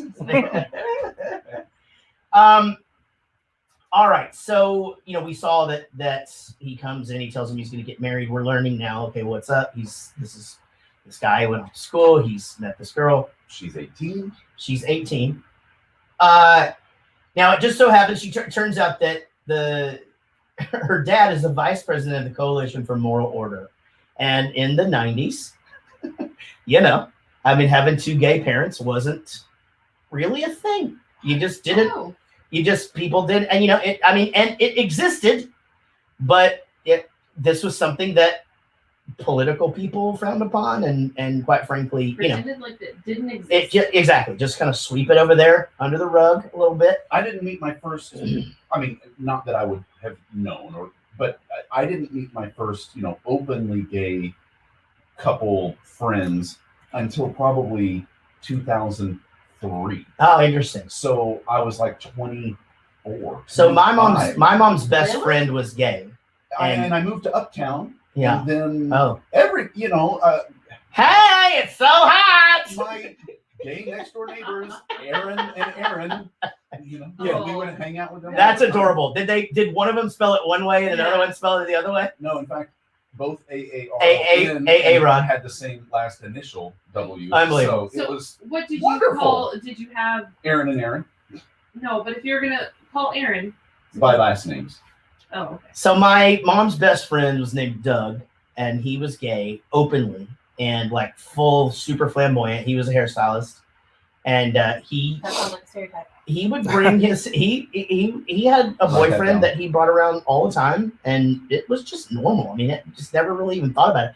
And the thing was, is my dad at that point in my life had left the church and was selling cars. He sold cars for a long time, and so his friends were all like these good old boy Texas car salesmen, you know. But they would have this; they'd all be at the same party at my house, all fucking drinking the same shit, passing out on the same couches, you know. Speaking of cars, did you guys notice the number of geo trackers in this film? No. Every time they show us a shot of the street, Just somebody's in a geo tracker. Oh, was that like the little tiny Jeep thing? Yeah, like that. Oh, So no. what is this? But I know what you're talking about now. But yeah, I mean, it was just part of, now, so we would get in trouble for calling each other certain words that were pretty acceptable back then. Mm-hmm. One of them is the word for cigarettes in England. You could call people that. They use that. They use it a lot, yeah. Often in this movie, but they use it like it is a negative thing, but it's to each other. When he's saying they don't want to see this, you know, fag from blah, blah, blah, or whatever. And you're right, saying it as if it's a negative thing coming from the other person's mouth. Right.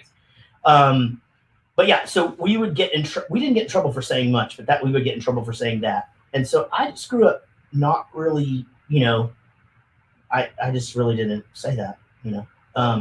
We probably did, you know, without my parents around. Yeah. But, you know, obviously, going back to the way I was raised, I mean, my parents would have lost their mind had we been in at least close company with a gay person. With a gay person. Yeah. I mean, they probably, and I know that my dad wouldn't feel that way today. I don't know about my mother because we don't talk. Right. But I'm pretty certain at the time they would have thought being around a gay person meant you were more likely to be or become gay. I thought that's what you were gonna say, Amy. That's where I thought he was going. Or yeah, like it's gonna rub off on you. Yeah, like being around a gay person could make me like penises in my mouth.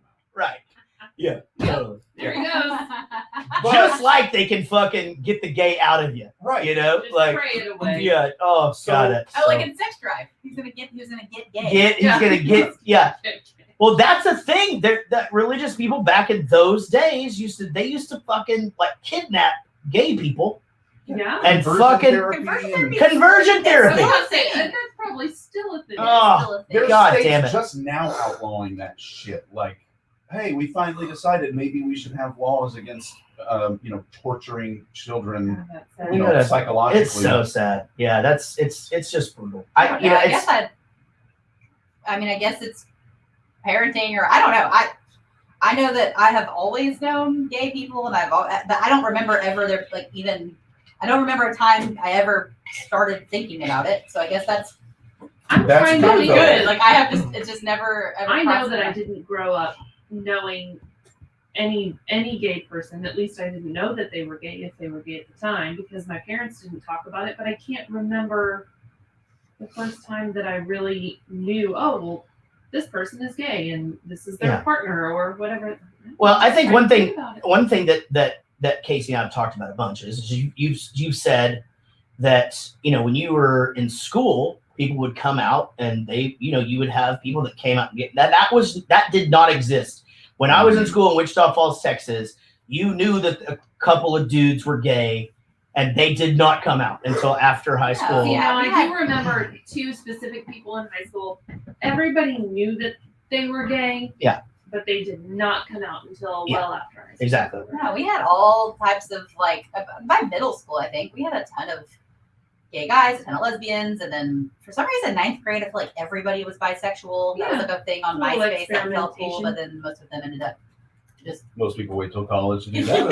I know, it was just like I don't know. I just don't remember that ever being a thing. And I know that, you know, if you were gonna fuck with somebody because of their sexuality, everyone was gonna think you were a total piece of shit. Like, it wasn't gonna be like it wasn't like that. You remember? But that's the way the kids are these days. You can't fuck 21 Jump Street, right? Yeah.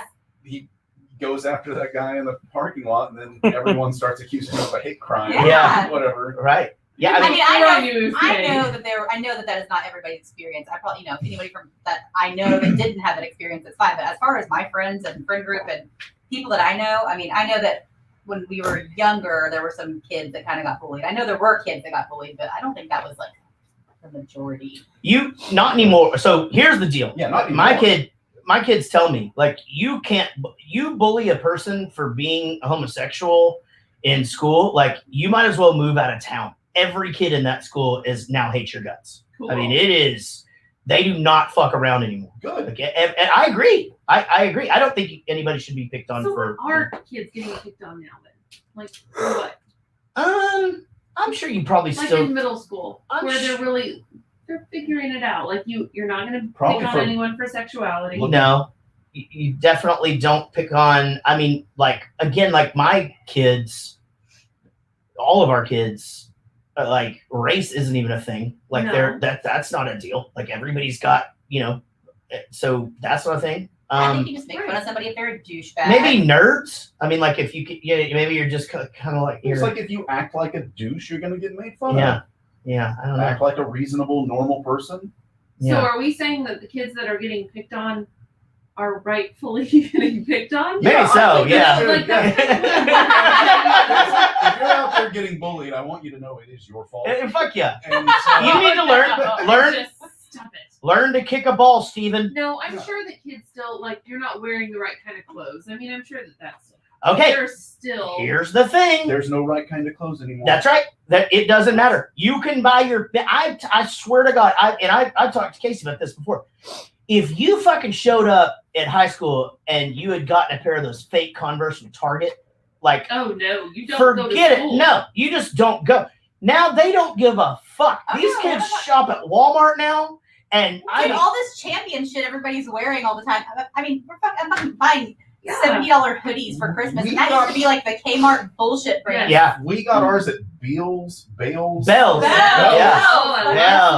They were like fake Reeboks. In 88 called Fastbacks. I remember that because I went to school with it because we didn't know. You didn't know. And everybody was like, oh, fat. Yeah. What an idiot. Yeah. We have a neighbor that just the other day said, "Oh, by the way, those like fake Lululemons that all the girls are wearing, they got them at Costco, and I picked up a couple pairs. So just so you know, they're stocked back up." And I'm like, "That's a fucking thing." Yeah. And thank God, because Lululemon pants are $100, and that's fucking stupid. For what? For leggings? For leggings. Yeah. For like these things. For each legging? Yeah. Each leg. Dude, I'm telling you, man. $100 a leg. That is one bit of pressure though that is completely gone. I mean, you can wear whatever the fuck you want and nobody cares. You can wear what you want. Yeah. Love who you want. It's okay to be smart now. You can you don't get picked on. So why is there still bullying well, in school? Yeah. I'm genuinely confused. A lot of kids are just fucking assholes. Yeah, that is will definitely always a thing. be bullying of something. And it's all cyberbullying. They're not even like fucking. They're not even confident enough to like just make fun of somebody in their face. They gotta like fucking text message them and Snapchat them until they're fucking miserable. Slut.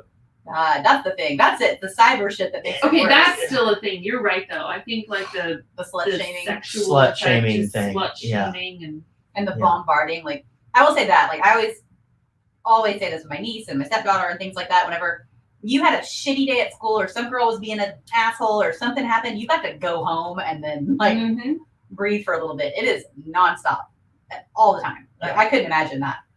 Yeah, I mean, both Emmas in our life have been through situations where like pretty much their whole friend group just bails on.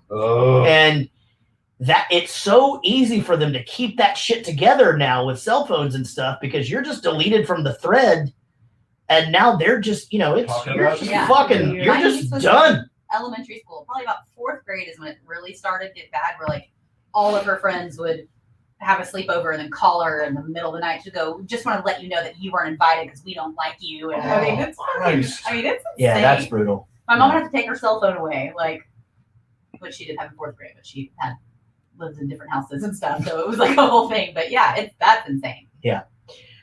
Okay, Sean, let's get into the part where this guy becomes the biggest fucking asshole maybe in movies that we've seen in a year. Dad, Barbara's father is a senator. He's a conservative senator, and he's running for re-election. And she told him that you were the cultural attaché to Greece and Albert was a housewife. What? She had to. He's a founder of the Coalition for Moral Order. I don't care who he is. I don't want to be somebody else. Do you want me to be someone else? No. Of course not. I mean, neither does she. But he, Dad, he's Kevin Keeley. Who's Kevin Keeley? Do you ever read the newspapers? Of course I do. Variety, The Star, the Arts and Leisure section of the New York Times. Why, is there something I don't know? You're not marrying some Nazi, are you? No. He's conservative, you know? I mean, like half of America is conservative. But I'm not marrying him. I'm marrying her. I need your help. Not for this. Oh, man. I hate it so much. Yeah. She told him, to me, again, I realize that we need the movie to happen. But you can't not go, well, then fucking tell him that I'm not the fucking guy from Greece. It's meant to provoke that. Yeah. Yeah, then I don't want to meet him. Lie all you want, but I just tell him I'm a dick and I don't want to meet him. Like, I'm not doing that. Go elope somewhere. I think we know that now, and we can say that now. I think even if we're talking about the differences between 96 and now, I think even back then, if you're watching that movie for the first time, you go, yeah, what a fucking piece of shit. Yeah. But that is, again, that it's meant to bring that out of you, to that feelings. I will say this. I think 20 years ago, you saw this and you might have had a little bit of that. I think you saw this 20 years ago and you're like, totally understand. You got to fucking hide that shit. You know, like you got to fucking keep that under wraps. You can't fucking find out that you guys are this flamboyantly gay couple that owns this nightclub downstairs. Like you guys are in this hidden fucking world. You're isolated into this one beach town or whatever. And this is where you guys are. And the rest of the world's out there, you know, and so you should understand that we just need you to blend in for this one night or whatever. Again, that's what pisses me off. I think we're figuring out though that it probably depends on A, how you were raised, sure, and you know in what environment that was, and B, how old were you when you saw this? Because it's easy as a mid 40-year-old man to say, yeah, well, fuck them if they don't fucking like it and fuck that. But you know how it was when you were 18. No, that's and you're going to, introduce your significant other, or in this case, fiance, to your parents for the first time. You want it to go well, and you are fucking freaking out, and it's just different based on your age. So I mean, I think that's true. And like when you watch it, like you said, I was in high school and I saw this. I didn't know many gay people, if any. We didn't talk about it in our home. And so watching this, I agree with Jared on that. Like you just got, you gotta keep that under wraps. Yeah. Like you're not gonna want to put that out there in the open. I think But 20 years now ago, for that sure. it makes me angry. Yes. I was like 2 years older than this guy whenever I was like, hey, Dad, this is my boyfriend. He's your age. Merry Christmas. Oh, yeah, and there's dogs in your backyard. Yeah, that actually happened. Yeah. I'm like, I don't know. I don't fucking get it. I don't understand it. Yeah. I think that, if anything, they're obviously not super supportive of him getting married this young. I'd be like, well, if your 18-year-old fucking girlfriend can't even be honest with her parents, she's not old enough to get married. Fuck off. Like, end of story. That's just it. So let's just say this, okay, just for the sake of argument. He's got a dad and a mom, but they're poor. And he wants them to act like they're not poor, okay? Mm-hmm. But the intro to it is, hey, I met this girl. She's 18. I'm 20. We told her parents you're rich, so we need you to act rich. And we told Dad, or we told him that Mom, that you're a brunette, so we need you to go out of town. And then we've got this other lady coming up here. No fucking way that couple does that. No way. It's just, again, this is where I'm getting people to pretend the thing is, this is like a fucking Brady Bunch episode. It's like it's like in this scenario, like being gay is like the worst thing they could be. When instead, I'd be like you said, they could be fucking crackheads or right. Like, exactly. Okay, so yeah. you're saying that we have crackheads for a little bit. Like you said, I'm the only person that didn't come from of my friends that doesn't come from a broken home. Okay, so I have two parents that have been together my entire life. They have a successful business. A very successful business, a happy life. Yeah, fuck it. Like great relationship. Fuck it. And they happen to have a bunch of dick statues all over their house. Maybe take those down. I would get that maybe if I was 20 years old and wanted to bring my couple of the things I and I'm pretty sure Armand had like a giant erection necklace in the opening scene. Yeah, and I was like, I've never noticed that before. Or When- it's just You're sure. When tell, he tell starts- Agador to not wear a thong when they're there. Like, end of story. When he Make 'em starts wear with shoes. tone down the place, okay, let's get the dick statues out. But he's like, no, all this has to go. And it's like, okay.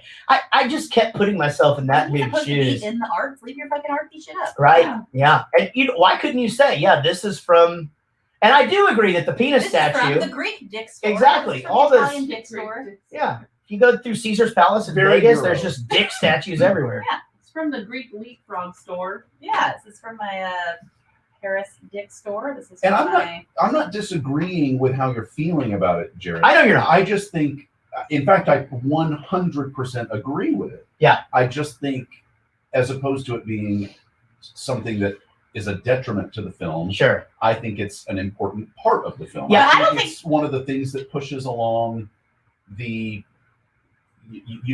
I think it's easy to choose a side in this. I think Yeah. we all look at it and go, "Well, yes, obviously." You feel bad for Nathan Lane the But entire time. I think what you're saying is that this just the time difference is what makes it feel so fucked up. That's what I'm saying. Is That's what that, I'm that this wouldn't age well. This behavior doesn't age well. I'm saying it didn't feel the same 20 years ago that it does now. It didn't elicit the same Never reaction. does.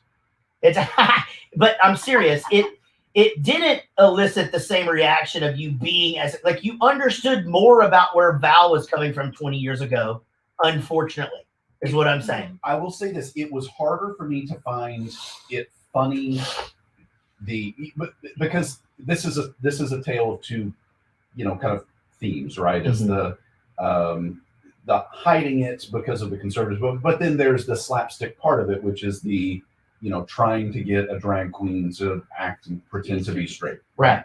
But it was harder to find that part funny, and I did still find it funny. But it's harder to find that funny when you have such a heart for the fact that Nathan Lane even has to try to do this in the first place. It's different. And Armand. I'm saying I think it was funnier 20 years ago than it is now. I really do. I think that John Wayne walk and all of it, I think it got a bigger laugh back then. Let me talk about something funny though. I do want to talk about we'll get off this subject. We'll be back because trust me, it drives me nuts to the whole movie.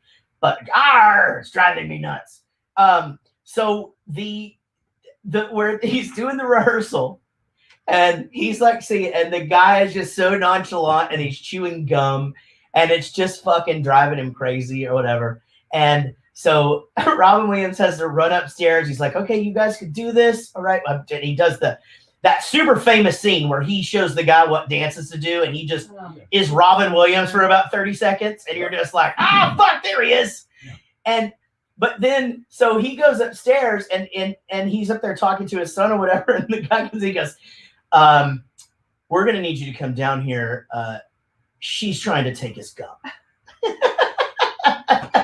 With his mouth. Yeah. Just so Chewing the gum. Yeah. Just with the gum. I love that whole thing. That is unprofessional. I mean, you know that as a professional musician. You can get there chewing gum. Well, Dave Grohl does it, and apparently everything he says is Jesus. So does Burt Reynolds. Yeah. Hey, man. Hi. It's funny. Funny move. Hi. Yeah. Hey, I'd like to still be friends with both of y'all. So You can't say anything about Dave Grohl or Jesus. No, you just can't make chewing Well, sounds. Oh, I'm not doing it. I was just doing Burt Reynolds, but I wasn't meaning to chew. Yeah, you were. Yes, name's Scooby. Got a little pal named Scrappy. Go around getting adventures.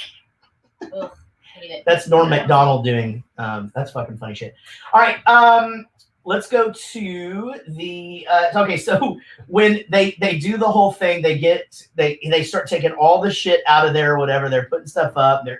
And Robin Williams is trying to keep him out of the house, and he just walks in.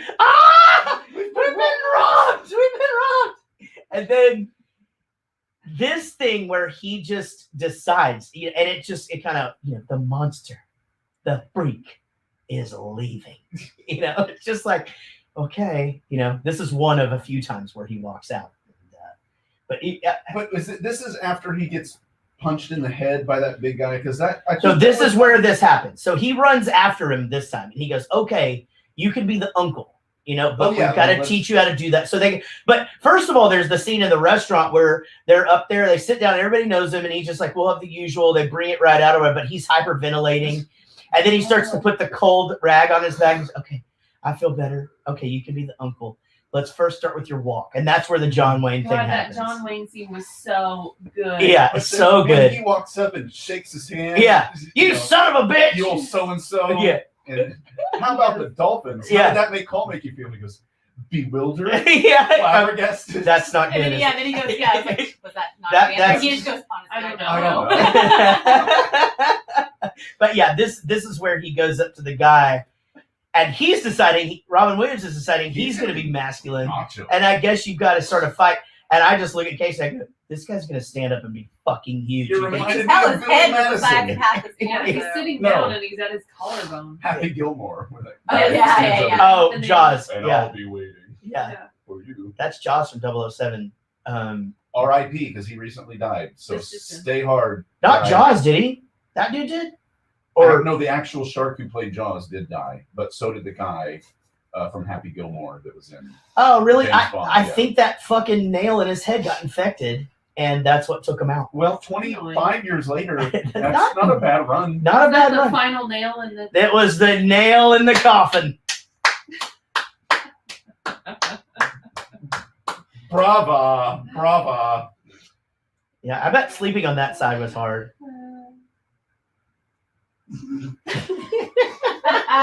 I want the crickets button. Oh, sorry. Amy, your joke was good. All right. So, yeah, he's well. A couple of other things that happen at the lunch where he's just like, you can't just dot the mustard on the bread. Men smear. You gotta smear that on there. He's like, and get that goddamn pinky down. He just keeps. Yeah.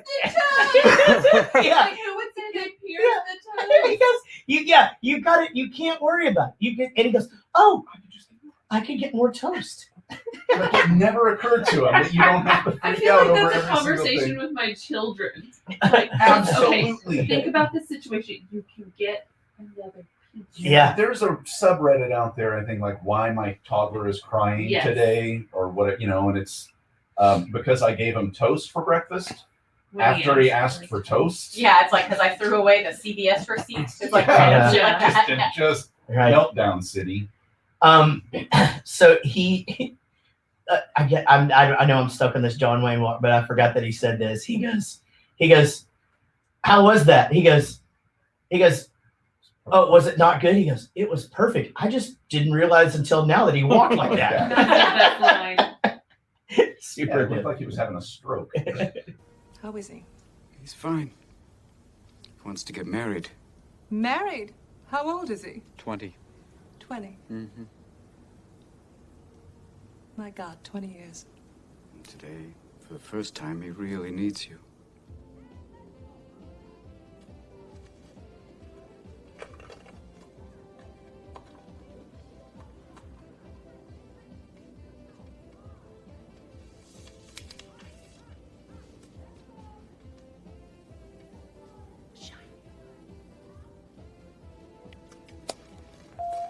Imelda, cancel my appointments for tonight.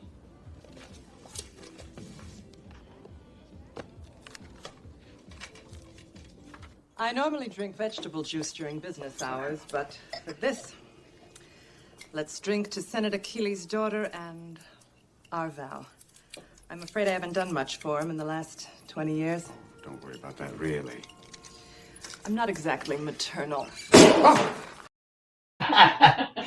There's Casey. I thought it too. Yeah, absolutely.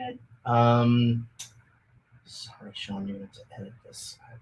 Casey's popping another bottle. No, I was going to. Oh, this. Oh. Okay, I found that scene where she does. I don't know why the champagne bottle right there. I was just like that kind of turned me on a smidge. So I thought this would be a good place for you, Eric, to tell us whether at any point during the Birdcage did this movie make you horny. I didn't get horny in this sitting, in this watching, but I found Callista Flockhart strangely fucking hot. Really? For the first time ever. You've never thought she was hot before? No. You like during the Ally McBeal days? I mean, I never watched that show, but I know. Today's woman, who I like to call the Ally McBeal woman. Yeah.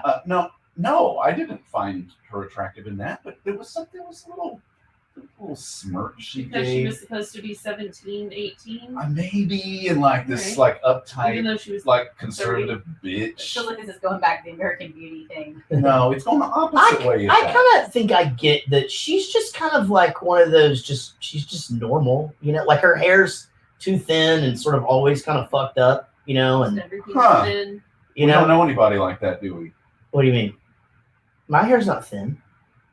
Well, one out of two ain't bad. Yeah, I don't know. She probably doesn't enter my head. Like if I think about like actresses that are super hot. No, But, that's you know. and that's all I'm saying. And the answer is no. It did not make me horny. But as No. a side, just an asterisk, a footnote in the whole grand scheme of this You took review. notice. Right. For the first time ever, looked at Callista Flockhart and thought, yeah, I'd probably bone that. Ted in the chat room says he found Hank Azaria attractive, and I get that. Yeah, for sure.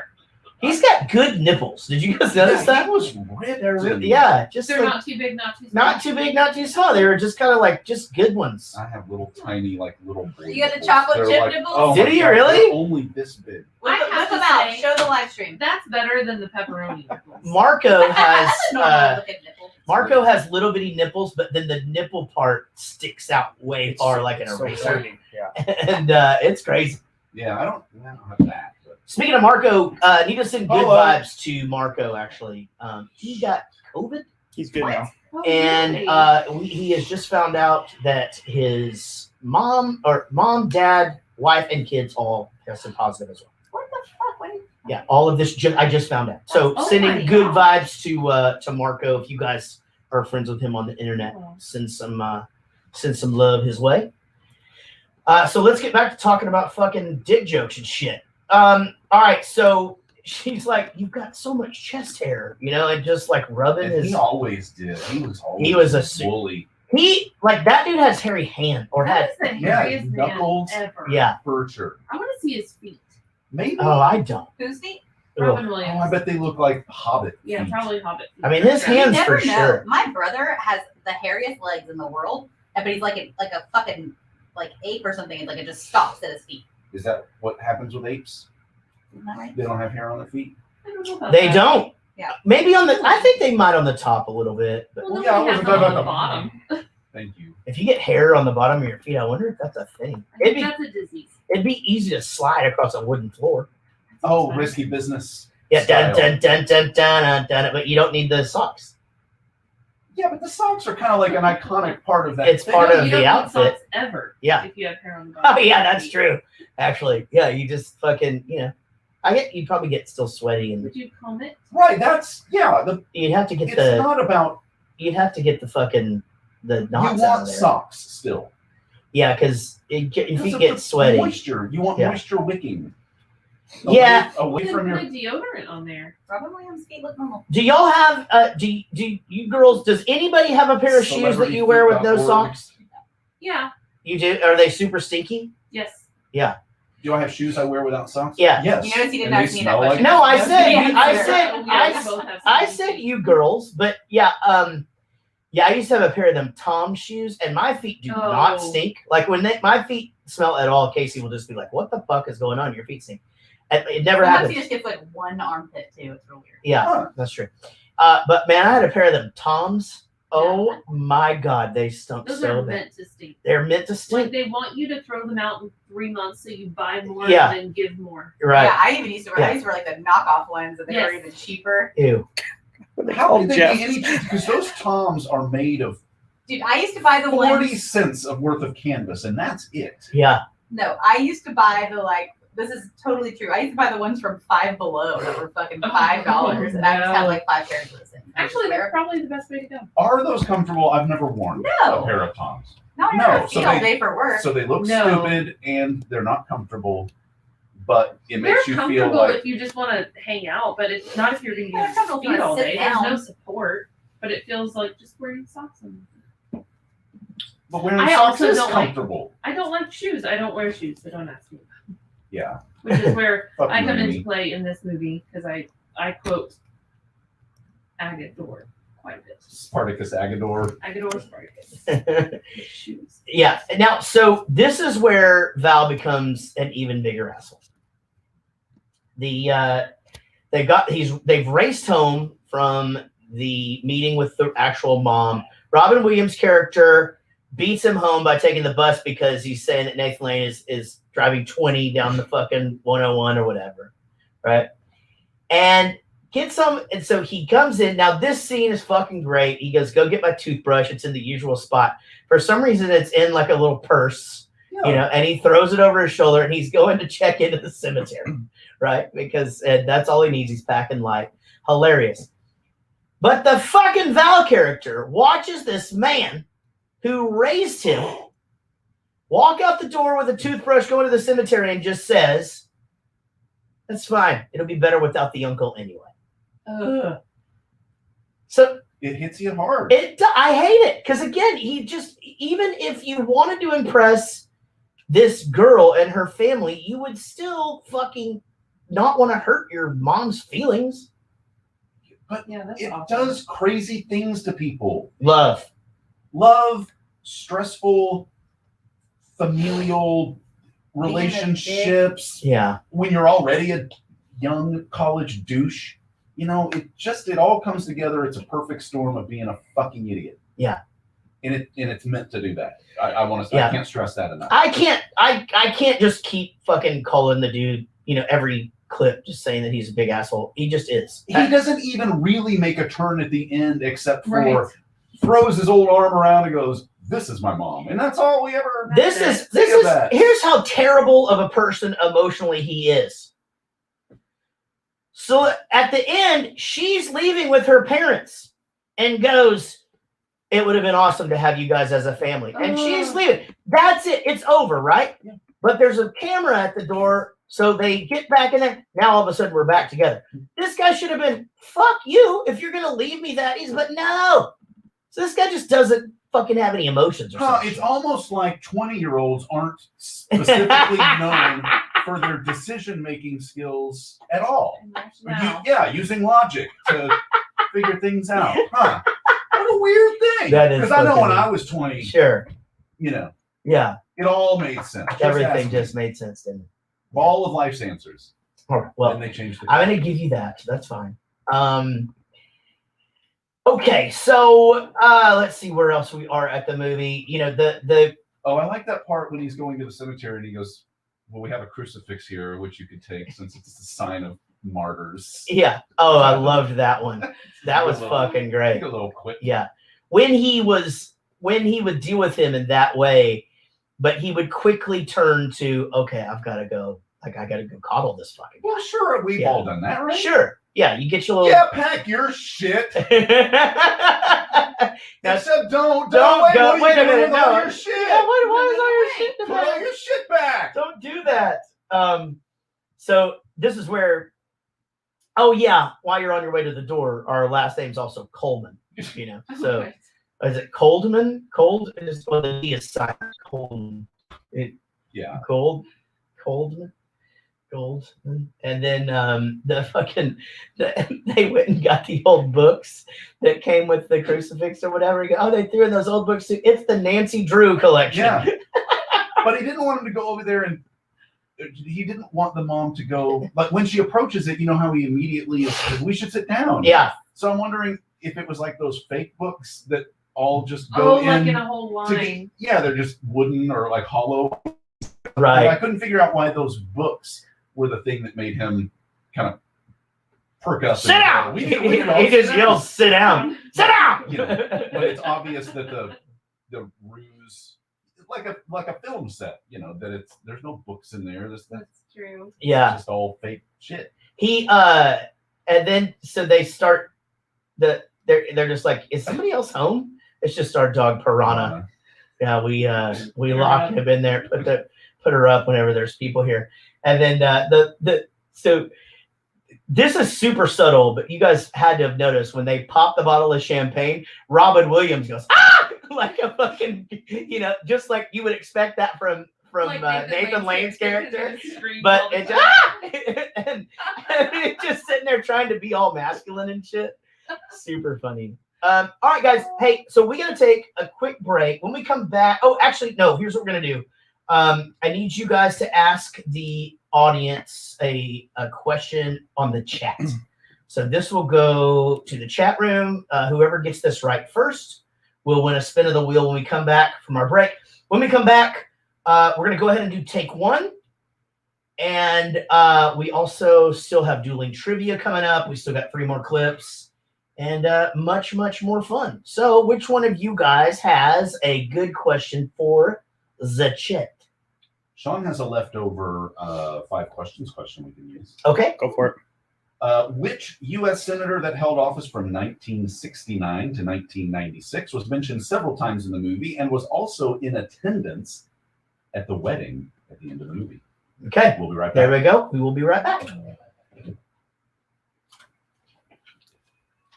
I like when you say we'll be right back. That's it. I shouldn't have repeated that. I won't do that anymore. Did I say that? Yeah, you said we'll be right back. Oh, we'll be back in 2 minutes. Oh, I gotta pee. Not as bad as like 9 beers we do, though.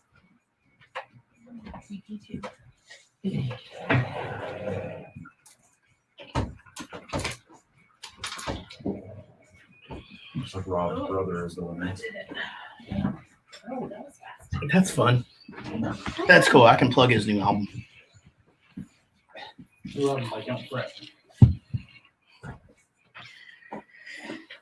How's my posture? Good, really good.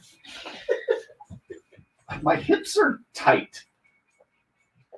I'm not lying. You doing that? No, just okay. Was everything okay getting in bed and stuff?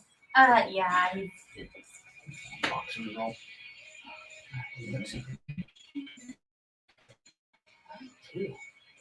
I'm not trying to take your shit. I know. I thought I took your shit.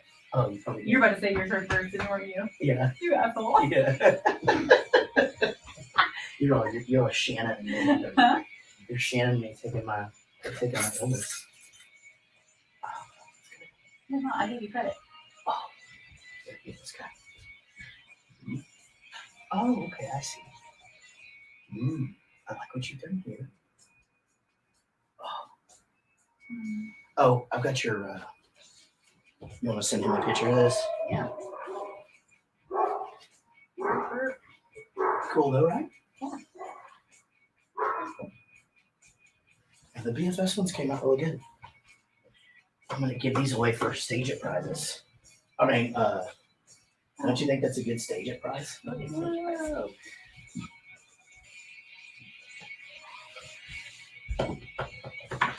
So funny that he likes this thing so much. Like it's such a doodle that I just gave him for that thing. Robin James is he thought you gave him that. He was like, "Why does Austin still have my painting?" And I'm like, "He doesn't. I have it." Yeah, you're supposed to send it to him. I'm gonna. I owe him a bunch of stage it prizes. And he's like, I can put your face on there so you can hang it Oh, up. put it over on this side. Yeah, and you can, if you ever want to do like tea or something, you can do hot sauce too. Yeah. Yeah. Oh, nice. I've never gotten water from that machine. So I have I still have to do my practical test for my license Yes. or whatever. Well, I was like, I'll schedule it for after the first and blah blah blah and all the COVID and all the things and I don't know and I gotta really practice my shaving. No, because of COVID, you get to do that shit on a mannequin now and not on a person. So that's doing my Did you schedule it? 14th. I'm like, yes. I'm like, I'll just freaking I don't give a shit. So I'm like, I get to do the shave on a mannequin. I get to do the manicure on a fake hand. I'm like, yeah.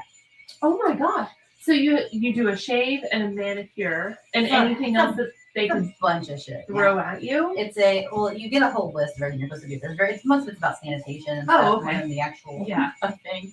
But you have to do a haircut, a shave, a manicure, a facial, a perm section, a curling section, a blow dry section, a blood spill procedure. Right, like a cleanup. Yeah, test strand of color, a patch test of color. I can do all this shit on a fake mannequin head. Yes. Yeah. And then it's out of the way. It's I done. can just have my license. You can hit the ground running whenever you want. Yeah, I mean, Especially right now. Well, that's the thing too. Is like I just want if I have it because if we get to do this barbershop thing, Yeah, it'll just be done. And I don't have any intentions of shaving faces. I have intentions of hiring badasses that already are really good at that. Right. To shave faces, I can do head shaves, but that's But also, sounds awful, but it is what it is. It's business. There are a lot of places that are going to be real estate opportunities in this environment. 100%. So Yeah. awesome, all of it. Mm-hmm. Oh, yeah. So the 14th. 14th. So I have to go to the school tomorrow and do like a run through of like what to do with some of the other. I keep saying kids. Some of the other kids from school. The other kids from school. They are like 18. These children. Oh, that's really exciting. Yeah, one of them that's doing it literally called me mom the whole time. Because you're my mom. I was like, that's terrifying. Yeah, it's adorable, but don't ever do it. Yeah, one of them had like just graduated from school with Emma. She was a junior and he was a senior. Little babies. I remember when Casey went to medical school and she was the youngest one there. She was 22. And then everybody else was like in their 30s. Mm-hmm. I'm like, oh, so that's the place you go back to school. Yeah. Medical school. Cool. What music is there, Jared? It's not playing for some reason. And they're saying that the mics are really hot and they can hear y'all's conversation. Hello. Is that thing plugged in? Oh, that's what happened.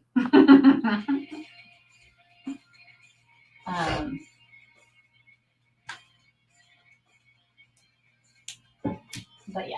So Man, that's so exciting. like that was the only thing I was like, I really don't want to fucking do that with somebody over my shoulder. Oh. See, look on the bright side of this whole COVID thing. Somebody fucking bleed Medicines their own don't blood. bleed. Nobody makes me bleed my own blood. That's so exciting. So then by the end of the year, I mean, because once you do that, you're done. You I'm have done. your I'm license. Yeah, I'm just licensed immediately after you pass. Because they just like, Yeah, okay, I have to give them you're the good. money. Here it is. Yeah. So then I can just be done with that forever, and I just maintain it like my cosmetology license. So I feel And good. what's the maintenance? Like in the sense of driving, Just essentially. renewing it. Yeah, like I'm about to have to renew my cosmetology license, which will be good too because I can renew my licenses at the same time.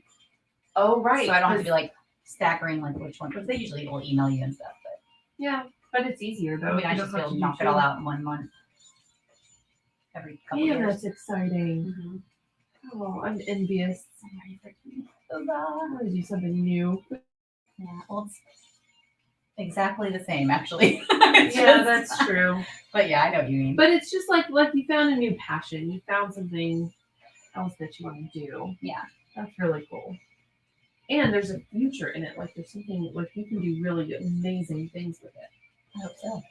You will. It's just whether or not like how quickly. I know. Like the time. It's just a weird time. I'm glad it'll be under my belt before everything changes. I'm like, by the time this is all over, they're gonna get rid of licensing and I'm gonna be pissed because they talk about that all the time.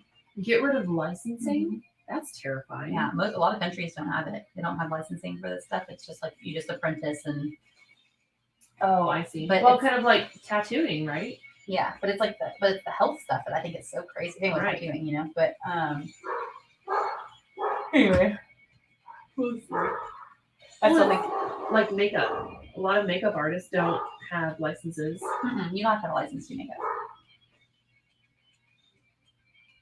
I mean, most places make you get certified and some training if Right. you wanted to go through like a company or something. But if you're on your own for weddings and stuff, nope. Yeah. My cousin Rachel, she's a badass makeup artist. I used to bring her with me to weddings Are we all the gonna time. take one right now? Yeah, you can.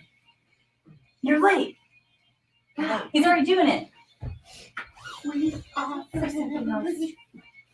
I haven't seen you in a long time. What's going to be your passion thing? Why, something happened? Well, so many things I need to catch you up on. Yeah. But like if we go a few days, I know. which is so funny because it's nothing huge. But I'm like, oh, let's tell Casey this. I know, it's okay. We need to have a girls' night too. Yes, we do. I was thinking of like that night that you guys were talking. Was that Saturday night? The fight thing? Mm-hmm. Yeah. Oh yeah, because we were still at Derek's parents' house. I was like, yeah, we should go. I told her, I was like, this break, I feel like everybody was busy. Like, I thought we were like, oh, it's break time, but everybody had some shit Yeah. to do. I told Derek, pit of my stomach. I was like, we just shouldn't go. Yeah. I'm nervous. I was just, it was fine. It was good. And I'm glad that we went. Yeah. But man, I was just nervous. We didn't want to get anybody sick, and we had just been, but it was all outside. Yeah. Awesome. Thanksgiving was the best. I know. I keep wondering if how. So is there a way to mute these mics? Who will gonna end Did up Ted text coming you to? too? I mean, it's just Yeah. our group anyway, but like No. our Christmas party and stuff. I'm like, If thought about that's it, loud enough, like like, it gets. They 7 can't days fucking hear before it. Christmas. Unless we're Like, yelling. you know, like are people gonna want to risk it, or are I you? told Derek, I feel like we're right about on the cusp of getting it, Yeah. just because It's on its way. it's on its way. I'm like, I just don't want to get it on Christmas. I know. But you know what? If that's what happens, we'll deal with it and we'll I move know. on. I'm like, it's all the same people we're hanging out with all the time anyway, but it's just Yeah. And that's what I told Derek. I said, if I got it from any one of you, there is not one place in my heart that would be upset or mad Yeah, or I agree. anything. Same. I feel like if everything I've gave it given to you, you're somebody just in Derek's family, giving it I back. would never. What? I'm not seeing any of my family at Christmas, but I'm like, but you The know, I know monitors Derek's and the concerned about interface? it. Yeah. The only people that are invited are our interface regular Yeah. group, Yeah. Prices, Fishers, Pit Stingers, Veronix, you know, they're invited. They usually come. And then these guys, like, it's just, you know, like, so it's not like That's it's any different people, but it's just Which like, I bought my gifts for, and I'm super pumped about. mine too. I feel good about them. I'm really excited. There's one that could go either way. Like I could keep it if I have a better idea. Yeah. But it's solid. Are you guys gonna come, Sean? To what? The Our Christmas? Christmas party? They're not. No. And Eric's on the fence. I get it. I totally get it. Yeah.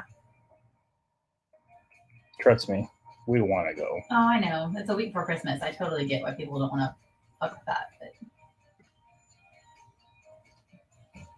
I just don't have insurance, so I don't want to take any risks. yeah. You'll not? I thought you did. What? No, not you. I was talking about her. No, we're oh. probably gonna get. He's like, wait, coverage what? Sorry, Sean. Gonna take you out sometime there. around maybe mid-December. Yeah. I don't know. Oh, so by the party. I don't know. We'll see. Otherwise, I'm Yeah, just gonna be like, hey, Casey, can you sneak me a test home? Yeah, the only reason we're doing, I mean, we're not doing like our party. The only people that are invited are the people that we hang out with at trivia and you guys. Like that's it. So it's not Did you follow the any Twitch, more right? exposure for I us. did. Yes, I Yeah, did. you did. What, I didn't realize that I wasn't following it before. what was your name? Good question. Amy Pitt? Yeah. Oh, Amy Pitt singer? Yeah, I guess that's just it. Okay. I'm just making everyone an ad or like an admin. Oh.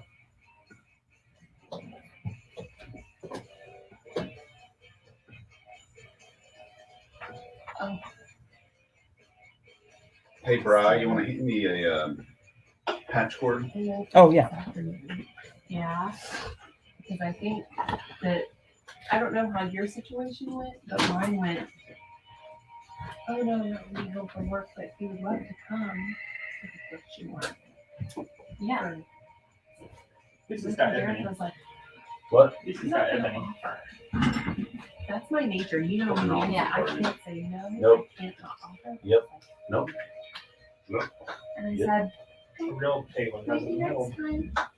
I'll let you know. Sounds better. And then Hey, Jared, I'm going to give you an intro like.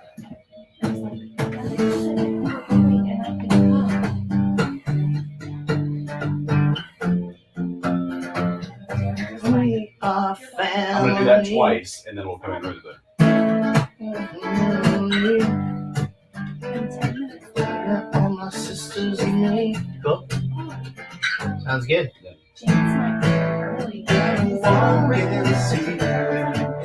Yeah. He's like out the front door and walked out. I said, "Do you wait for Dad?" He's like, "No, he's fine." I'm like, "I'm not gonna like leave you out in the middle of this area by yourself." Oh yeah. Doing the Oh. That's a heck of a break. Hope you had a hell of a piss, Arnold. You know how to get those effects off, bud? Or are you going to leave that vibe on there? Oh, that's fine. That was fun. Let me hear it. Yeah, sounds good. All right, so this is a thing called Take One. On Take One, me and Eric play a song together for the first time. Today, we chose We Are Family by Sister Sledge. The only song from the list that I knew, I guess I knew I could have danced all night, but I knew seemed the like it would be harder. We could have also done Come On and Shake Your Body, baby, do that funk. I know you can't control yourself any longer. Feel the rhythm of the music getting stronger. No, you can't control yourself any longer. Beat, move your body, fucking wiener. Gotta do your feet. I don't know. All right, so here's the thing. I'm familiar with the song. I listened to it one time. I think we're going to get through it just fine. We are lucky because it's a verse, a chorus, a verse, and a chorus. Yeah. Out. I didn't want to cut y'all off, but did y'all say who won the thing? Oh, shit, we got to do that. The winner is Ted Filicetti. We got to spin for him. Thanks, Casey. I'm so on top of things. All right, so Ted Filicetti is our winner. Ted, here is the answer was Bob Dole. And yes, he is mentioned at the wedding as being, he is super hot. Yeah. All right, so spin the wheel.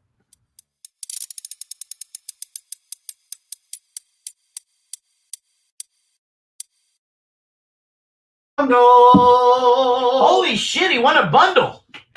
Congratulations to Ted.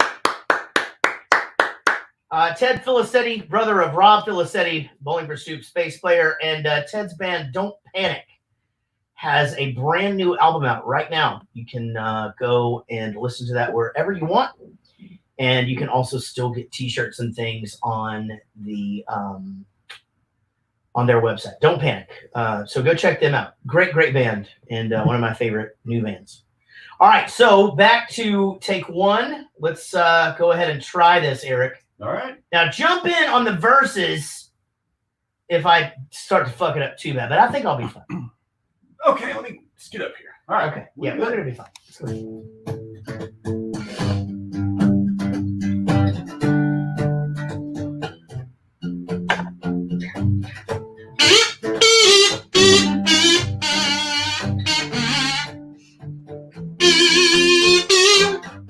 We are family. I got all my sisters and me. We are family. Get up, everybody, and sing. We are family. I got all my sisters and me. Should I be up an octave? Whatever you We want to do. are family. Get up, everybody, and sing. Everyone can see we're together as you walk on by, right? And we fly like birds of a feather. I won't tell no lie. All of the people around us, they say, can they be that close? It's a weird thing on the high thing. I'll just take this tape for the record. We're giving love in a family dose. Yeah, we are family. I got all my sisters and Steve. We are family. Get up, everybody, and sing. We are family. I got all my sisters and me. We are Pepsi free. Get up, everybody, and sing. Living life is fun, and we've just begun. Get our share of this world's delights. High hopes we have for the future, and our goals inside. We know we don't get depressed. Here's what we call our golden rule. Have faith in the things that you do now. This is our these are our family jewels now. We are family. I got all my sisters with me. We are family. Oh, I can hear you now. Get up, everybody, and sing. We are family. I got all my sisters and me. We are Pepsi free. Get up, everybody, and sing. Ooh, ooh, ooh.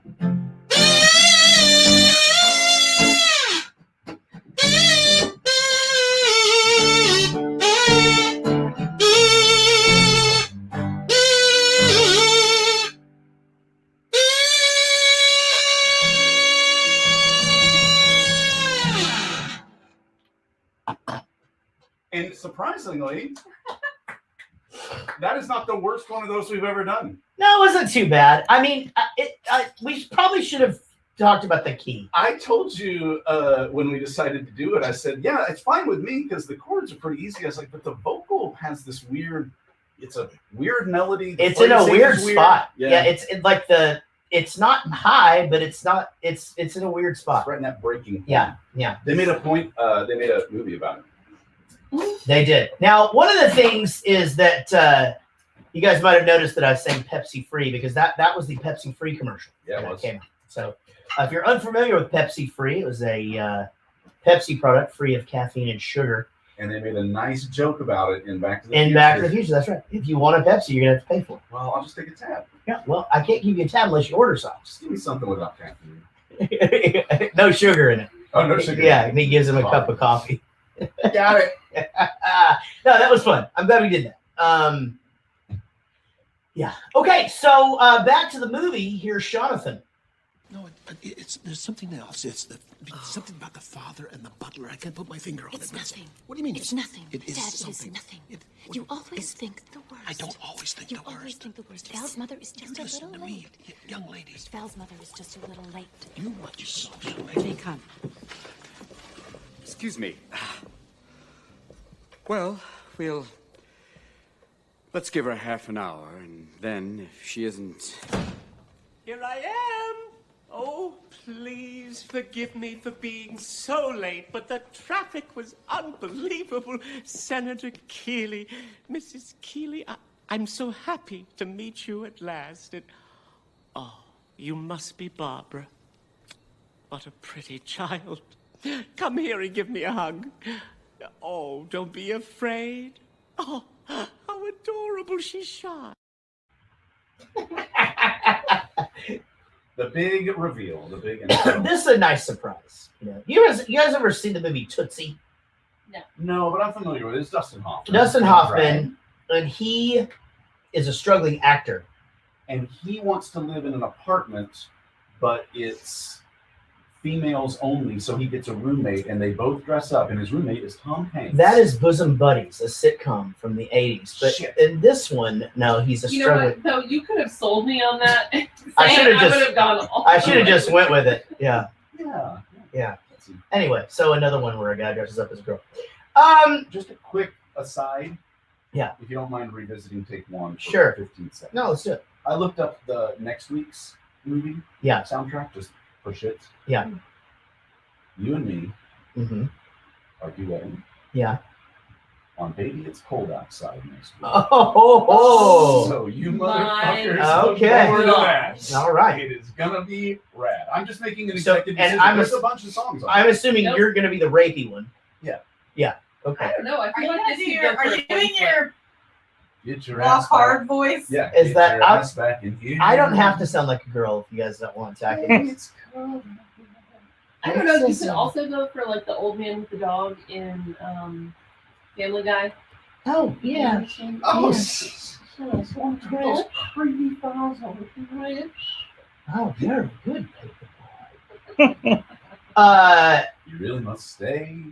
Please do it because we need more That's shares. one of my favorite things to do. That was my girl voice for. Okay, this is gonna be good. Not a big hit. So. Oh, this is. It was only one person it wasn't a big hit for. I'll just act. I was not the only one. I'll sing The only in one my in here. just regular voice. No. Oh, just two dudes. Singing Yeah, we'll be two dudes. We should have done that on this movie. Because, bro, it's cold outside. Oh no. Bro, it's cold outside. All right, next week. Yes. Yeah, because it's terrifying and cold. Terrifying. I don't know what's happening. Terrifying. Yeah, I love the Sorry about that. The senator's crush on Albert is the fucking best. I mean, he just is. It's like he just even in this scene that we just watched. He is taken in. He stands up and he is just like enamored by her. It's just awesome. Yeah, I know. And and he's even just like, I can tell you are our kind of people. Because he just everything he says is so over the top, obviously incorrect, but very good. I'm skipping ahead here, but there is a conversation about pro-life. Oh yeah. Yeah. Well, no, he gets all of it. He brings up gays in the military first, which again is crazy because that's not a debate anymore. Yeah, like that's what you would bring up at your first dinner with Yeah. like, your future in-law. I feel like this conservative guy, though, no problem about it. He's just going to go in. But he full on says homosexuality is ruining this country. Ruining the country. Like, I mean, imagine. Okay, so now we've talked our way into them hiding who they are. Imagine sitting there through that, and going, you're going. Man, even if you can keep your cool through the conversation, your son is still marrying into this fucking family. So you're stuck with them. Yeah, this will be the last time you have to deal with this. That's what I Eventually said. They're going to find out. Yeah, exactly. And be more pissed that you tried to put this whole ruse on the whole time. I like instead of the awkward that he just like fucking just mocks him back, like, oh, I totally agree. You're right. They shouldn't. I know that they killed these people, but they should kill the mom, right? That was my. I mean, the fetus is gonna die anyway. Why shouldn't they go down with the shit? Yeah, it was my favorite. That was what I wrote down. It was just like, yeah, you're gonna kill the fetus, so just take it down with the shit. Kill the mother too. It's very wrong to kill the doctors. Let's kill the mothers. Yes. Yeah. And then she's like, Jackson was obviously framed, and I would like an autopsy. And they're like, really? Yeah. That's what Rush Limbaugh said. Yeah, exactly.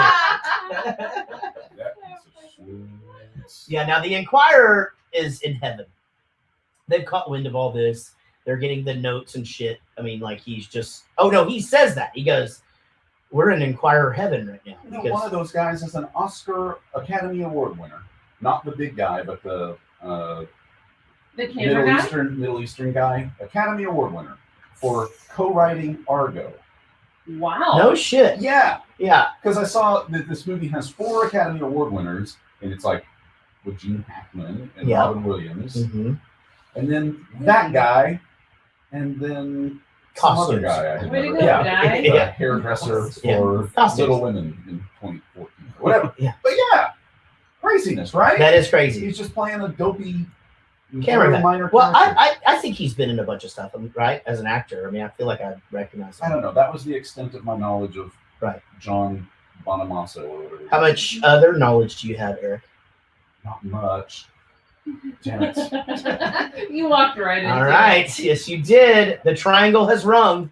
The updated score, Amy, if you don't recall, you are in the lead by 1 point, 1 week's worth of questions. You have gotten more correct than I have. 5.5 to 4.5. So I do believe it is your turn to ask me the question first this week. Okay, I'm ready. In the beginning of the movie, Senator Jackson dies in a prostitute's bed. What were his last words? I know. Your money is on the dresser. Wait, You know English on the case? One more word. One more word. Chocolate. You almost got a 0.5. Thank you for the coaching. So good. Yeah, I appreciate it. Well, actually, in a similar vein, we see Senator Keeley watching The Tonight Show with Jay Leno on TV, and he says, there's been a lot of jokes about so-and-so. And here's another one. But he doesn't tell the joke. It's just a commercial. And Jay informs viewers that there will be 2 guests on the show that night. Oh, no. I almost wrote this down, and I didn't. Can you name those 2 guests? I don't think I can. It's- Let me think. I'm not going to tell her. No. Can you name one of them for half a point? Jeez, I'm trying to think of the time frame. I don't think I'm going to get there. All right, I will give you the first half. If you want a hint for half a point, I will tell you that he says, my guests tonight are Yasser Arafat. That's the one I knew. And Shit. I'm not going to guess it. No, go ahead. it was Kate Moss. Kate Moss. No, Yasser I would Arafat, never Kate Moss. guess. All right, well then we are all tied up. All tied up, you guys. That's how it works. 5.5. Excellent job. That was a good question. Good job, guys. It was Fantastic. one of the only 2 notes that I took for the film. What was the other one? The other one was maybe the Geo Tracker. Let's see. Okay. The other note was for my 5 question. Oh, got it. So that was it. The notes in this family. So when they sit down at dinner or whatever, and the lady notices the china, she's like, "Go get it looks like 2 Greek boys doing leapfrog." Oh yeah, leapfrog. Go He's get like, oh, I got a girl. Go you get. don't have a girl. Yeah, there's no. Oh look, you have a girl, and he just goes, "I don't know when's the last time you've seen a girl." But yeah, that's that is not. Yeah. Can you go get my glasses? They're not in there. Mine are in the car. Couldn't find them. Yeah. Then he come and throw the soup in there real quick. Yeah. Well, he's going, you didn't even take a look at the plates or whatever, like before you stick them out there. You know, you just got like these dicks on these plates. Yeah. So I know what I'm getting you for Christmas now. Yeah, dick plates. Yeah, that's pretty fine. China. Yeah. Leapfrog With China. men. I like it. I like that. 2 guys working out.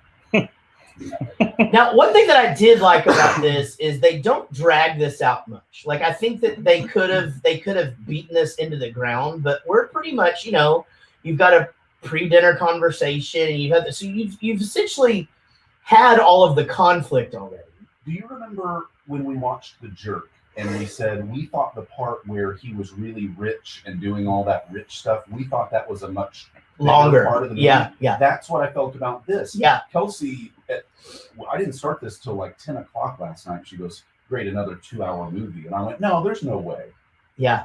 I just thought she was just saying movies are 2 hours, whatever. Right.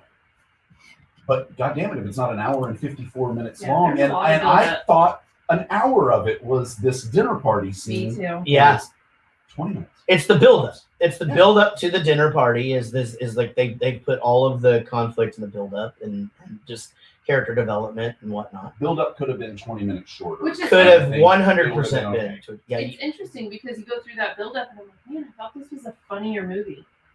And then all of the funny is right here. Yeah.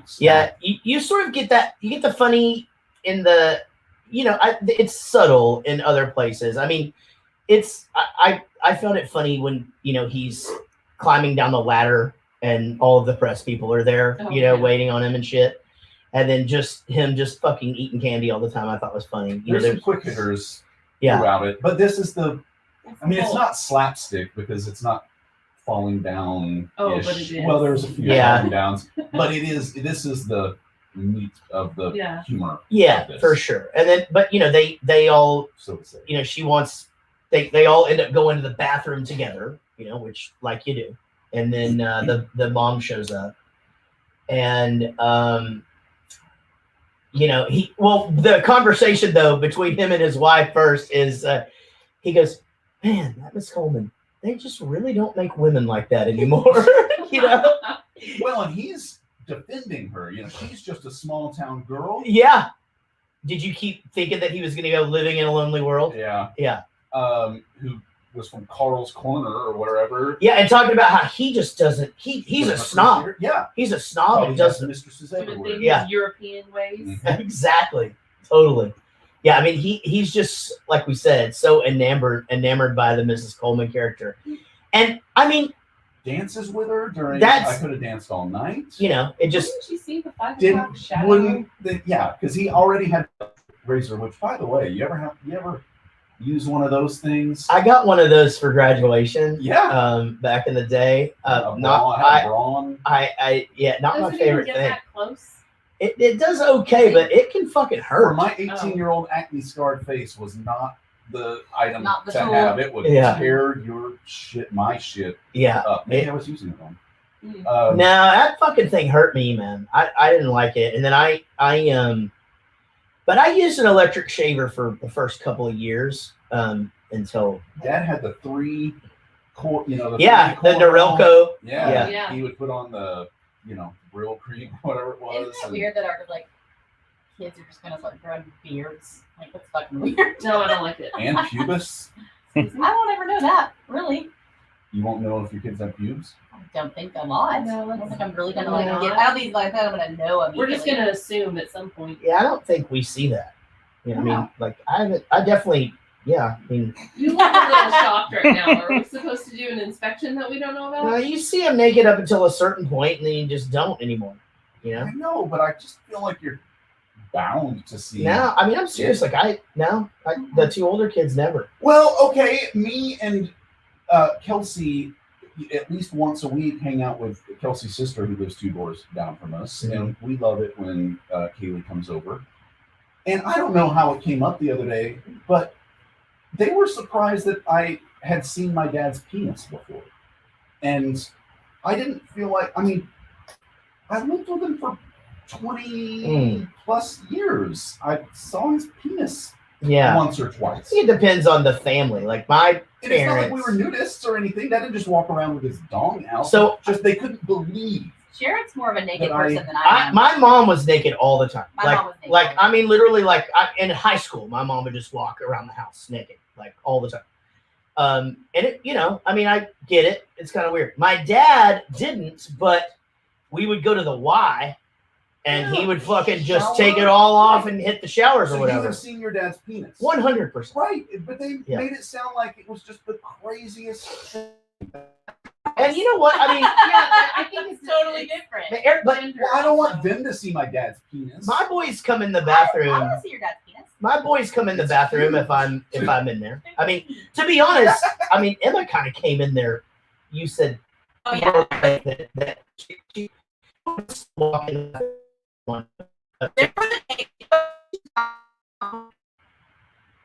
I don't know. Probably 11. I was gonna say maybe 11, and she just barged into the bedroom, and there. I guess that had already been established. But she just walked in, and apparently it was just like, "I'm fucking scarred for life," and we're like, "Oh, see, okay, it's something." Okay, so it's not a thing anymore. That's just it. It didn't really but help. she's the one that didn't knock. It's not Yeah. like this. It didn't really help when Kaylee's partner Justin came down and said, "Oh yeah, I could pick my dad's dick out of a lineup of like 30 dudes."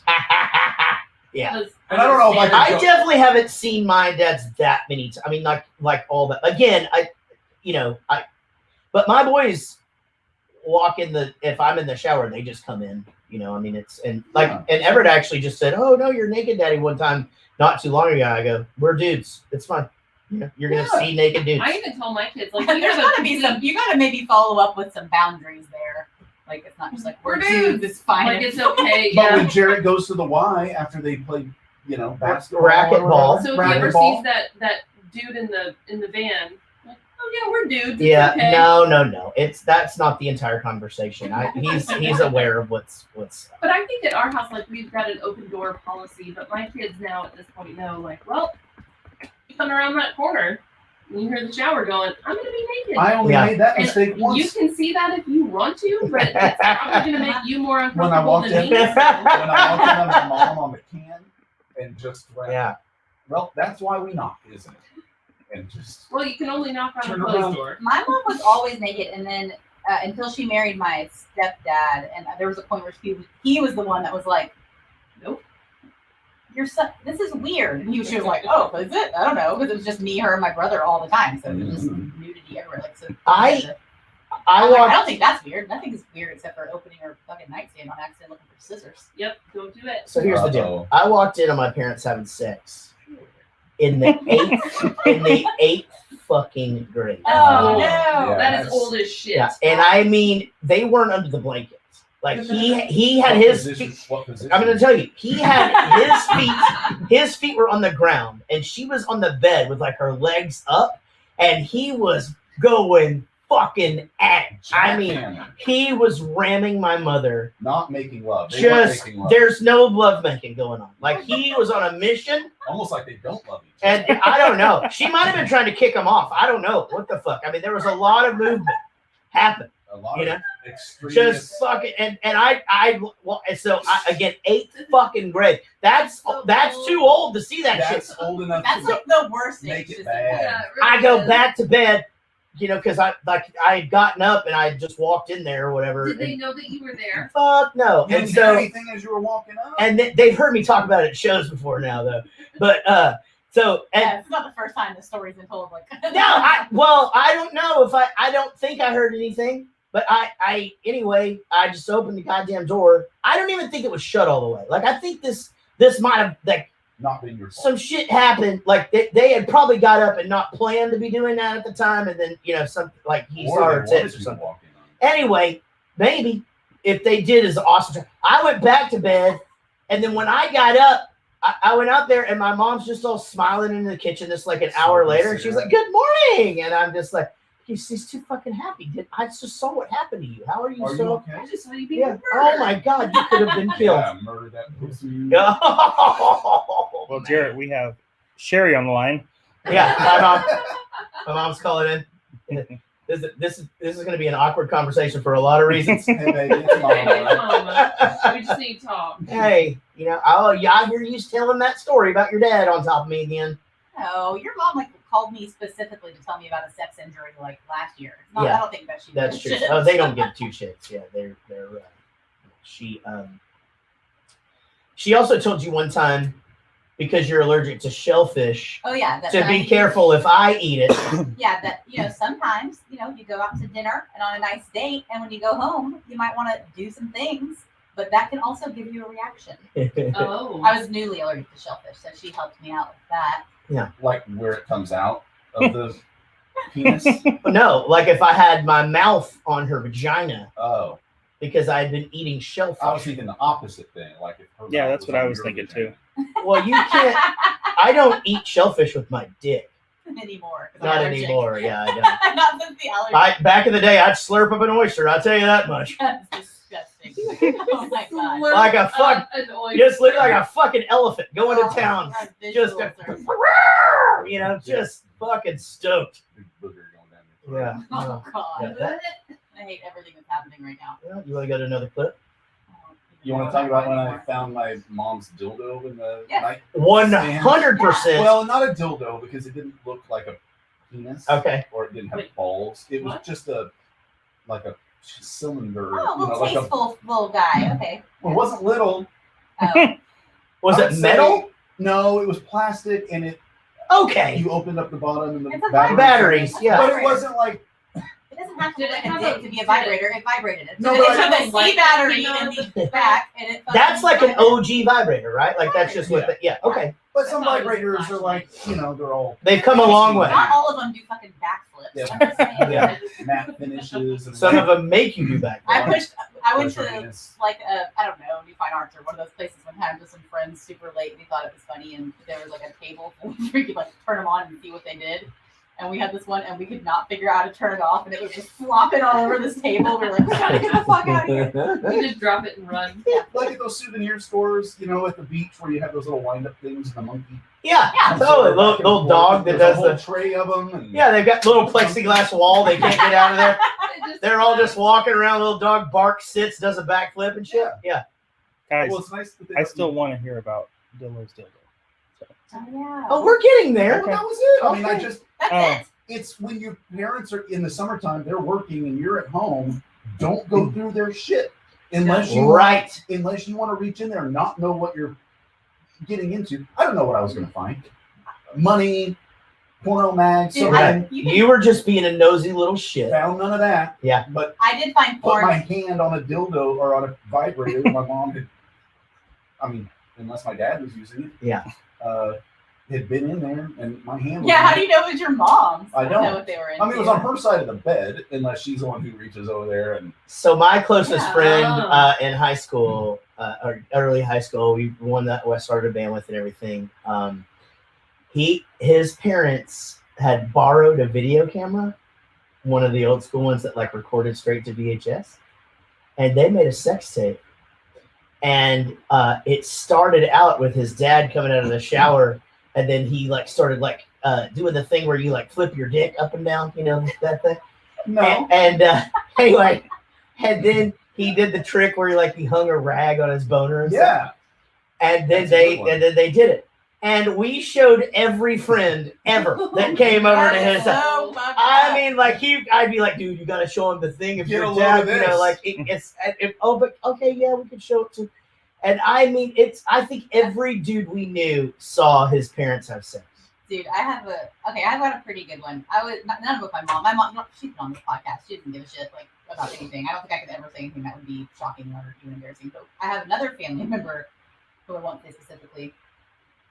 And I don't know what family function it was, but me and some of my younger family members were up in the upstairs bedroom, which is where their parents were. And we're just going through shit. I don't know what happened. And we found this thing. We were all little.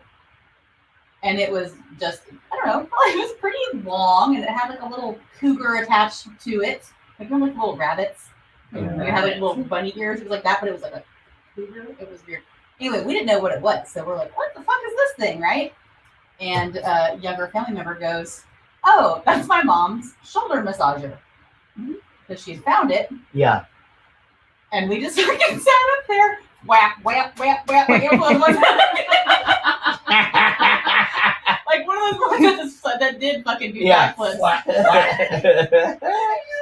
Yeah, like supposed to be relaxed. Exactly. We're like, why would they like that? I don't get it. Yeah, this is not the kind of massage I had in mind. Oh my I mean, literally, like, I don't know. You try it. Blip, blip, blip. Hey, it's your turn to flop a dick on my back. Yeah. Okay. But it didn't look like a dick. What's fucked up? Did it have balls? No, it had a cougar. No. That's on one end, but on the other. No, it was just like a battery operated deal. But what's just crazy is like the age that you realize what it is. Yeah. Yeah, that's the one of those things, right? Where like it hits you later in life. Moment. Yeah, it just hits you, and you're just like comes at you hard. Yeah. Oh my god. Yeah, it's just like yeah. I mean, you guys were just. And I brought it up too. Just That a thing. bunch Remember of- being like, I've been like, remember that thing? Just a bunch of cougar cousins rubbing dildos on each other. Oh my god. That is definitely Hey, what does this family member's name rhyme with? it gives new meaning to kissing cousins. Oh man. Yeah. It was like everybody. It was like all of the cousins. It's so Yeah. fucked up. Come up here for the cougar train. And and nobody knew what it was. No, we were all way too little. Like I'm talking kindergarten, like little. And we were having lunch one time, and I was just like, remember the shoulder massage? And she fucking went ghost fight. I love how tickled you are about it. Fucking hilarious. Nobody wants to talk about it. Yeah, everybody was tickled by it. All the cousins. Oh my goodness. What? Well, this woman has just introduced herself as Val's mother. How many mothers does Val have? Just one.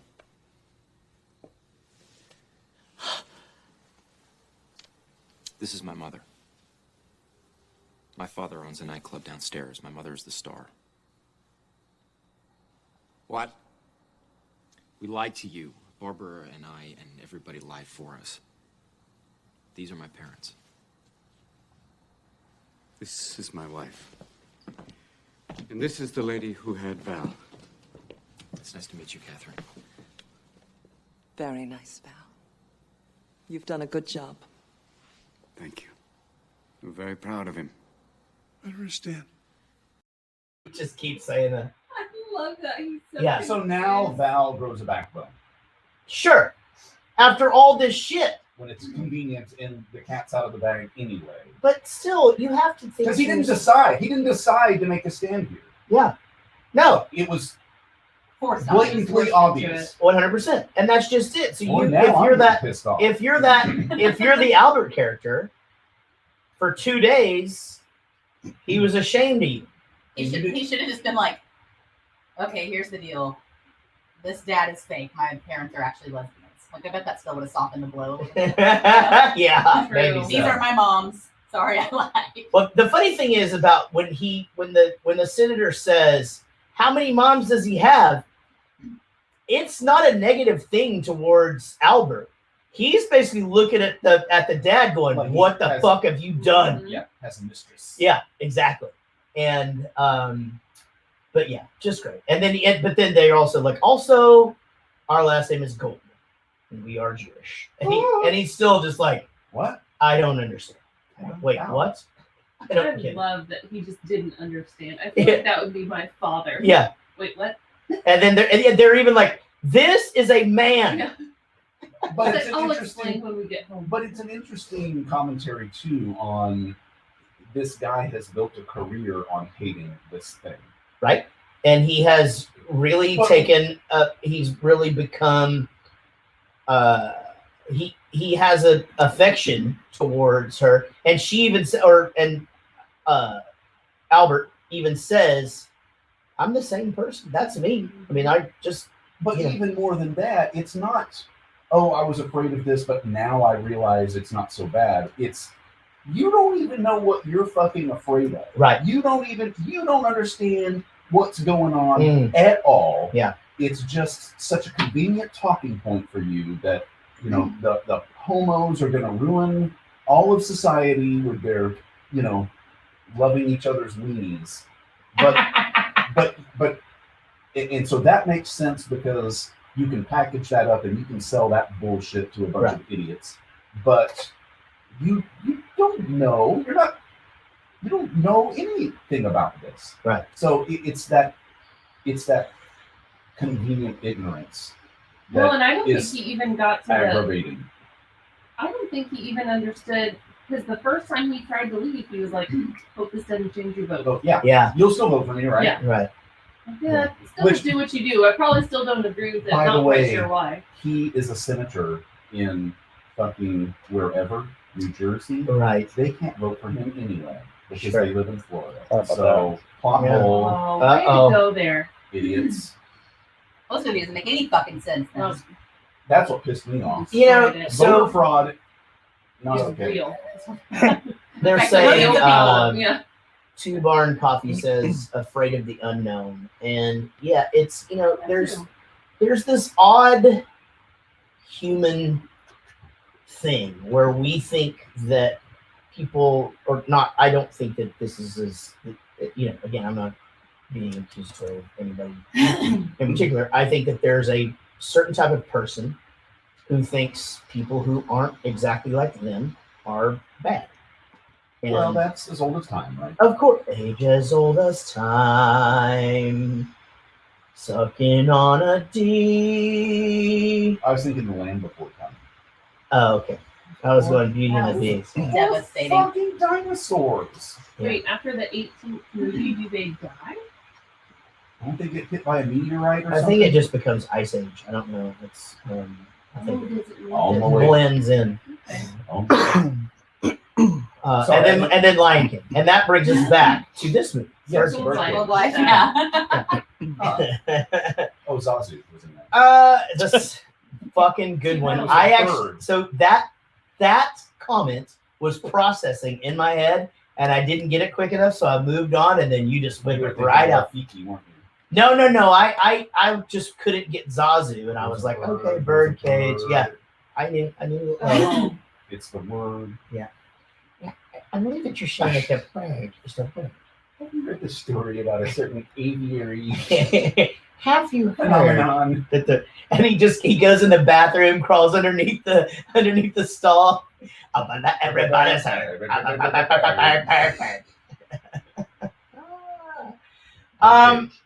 You know, Mike from Florida says difference only makes us better. Sing it. So I agree. I think it's good that not all people are the same, because quite frankly, I find a lot of things about most people fucking annoying. And if more people in this earth were like me, I would hate even more of them. I have so much self-loathing, and self-hatred. Oh God, it's just more rampant. of me. Yeah. That would be terrible. Yeah, I just don't want the competition. You know, like I don't need somebody to as handsome as you. Well, just I don't know. I would, sure. I mean, we could go there. You know, I mean, we don't have to, but we don't. We could. You know, I mean, you want to talk more about how handsome I am? That's fine. Yeah. So, what do you think about this escape plan? I think it's great. I think it definitely. Again, here's the thing. As this, like before this last clip, they're going out the door. He says to his daughter, you know, you want to get married, how many lives do you want to ruin to do that, right? And so she's going out the door. Again, I know I already said this, but let's think about where that puts us in this situation. At this point, they're leaving because they don't like those people because they're different from them. And she's decided she's going to not marry this guy and leave with her parents. And that's the end of this whole thing. That's it. That's where we're at. And the couple and their son and their manservants are all back here, and they're having to take this in as these people are leaving because they fucking hate us because they're different from us. Yep. And now he's not getting married. Now, a flash of a photograph, and all of a sudden we're fucking eating candy in a chair, and the lovebirds are cuddling again, and we're coming up with this plan. Apparently everything's fine. Yeah, you think he'd be a little more upset that she just bailed. That's exactly my point. Because if there weren't anybody standing out that door, you would have already. That'd have been Maybe it. it's because he felt like such an asshole for putting everybody through all of that. Right. And he's like, maybe I'll kind of forgive her a little bit. Maybe those two fucking cocksuckers deserve each other. Yeah. No matter what happens. Yeah, maybe they're both terrible. They're both terrible. Up to and this point, fuck that off forever. marriage does not last. There's no fucking way. No, that's very true. I mean, unless y'all saw Birdcage 2, where the senator comes out as gay, right, and has to learn how to be gay instead of straight. Well, and the two And moms cope with his daughter's divorce. Well, it's at the same time. It's funny because the senator's wife actually runs away with Val's birth mother, and they to Whoville, and once again they win the best lights. Oh yeah, because she's the mom. She's not the mom. No, she's like she's not the mom. She's the one that lives next door that like puts her. She puts her Christmas lights up with the fucking cannon. Yeah. But the mom is Molly Shannon. Molly Shannon. Yeah. Yes. Great. Yeah, she's Martha May Whoville.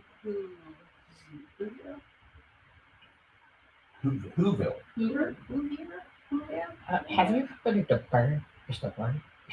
I just can't get out of it. All right. Let's say. Okay, so now they're trapped, obviously, and he says they couldn't just blend in with the audience and leave after the show. And that leads us into our last clip. After Sean scratches his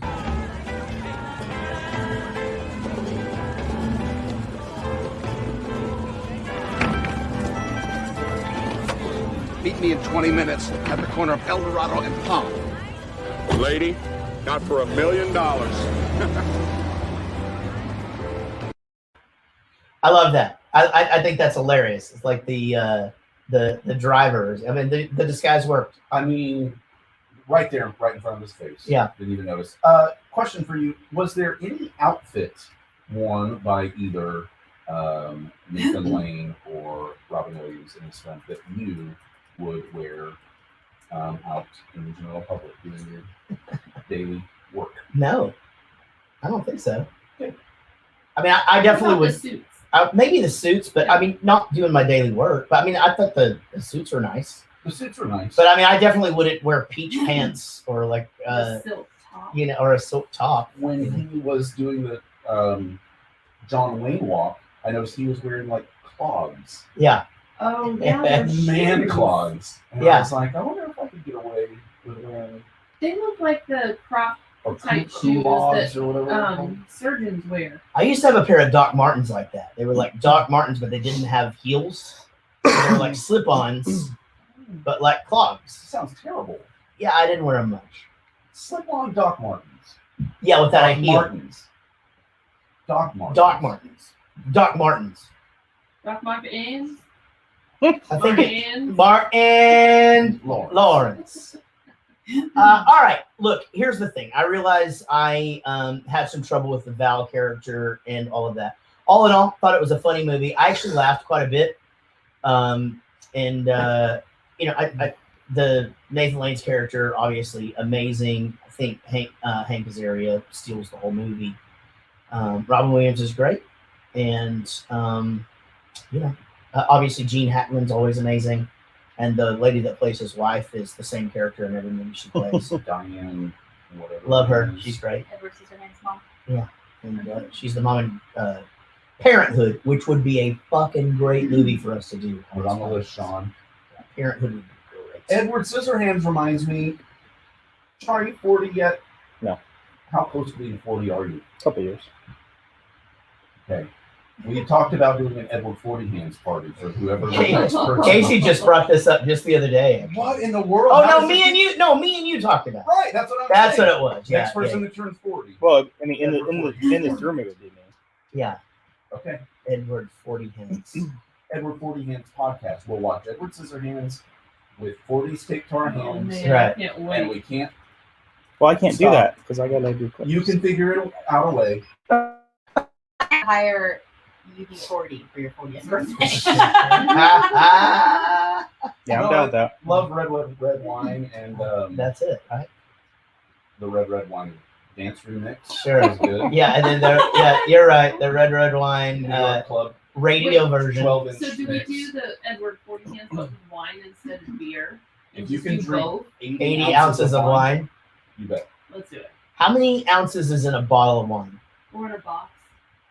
Oh, We just box our well, shit, that's a fucking lot That of How are wine. you going to push the button on the tab? Heavy. No. Yeah. Everett. I was going to say our children. Everett?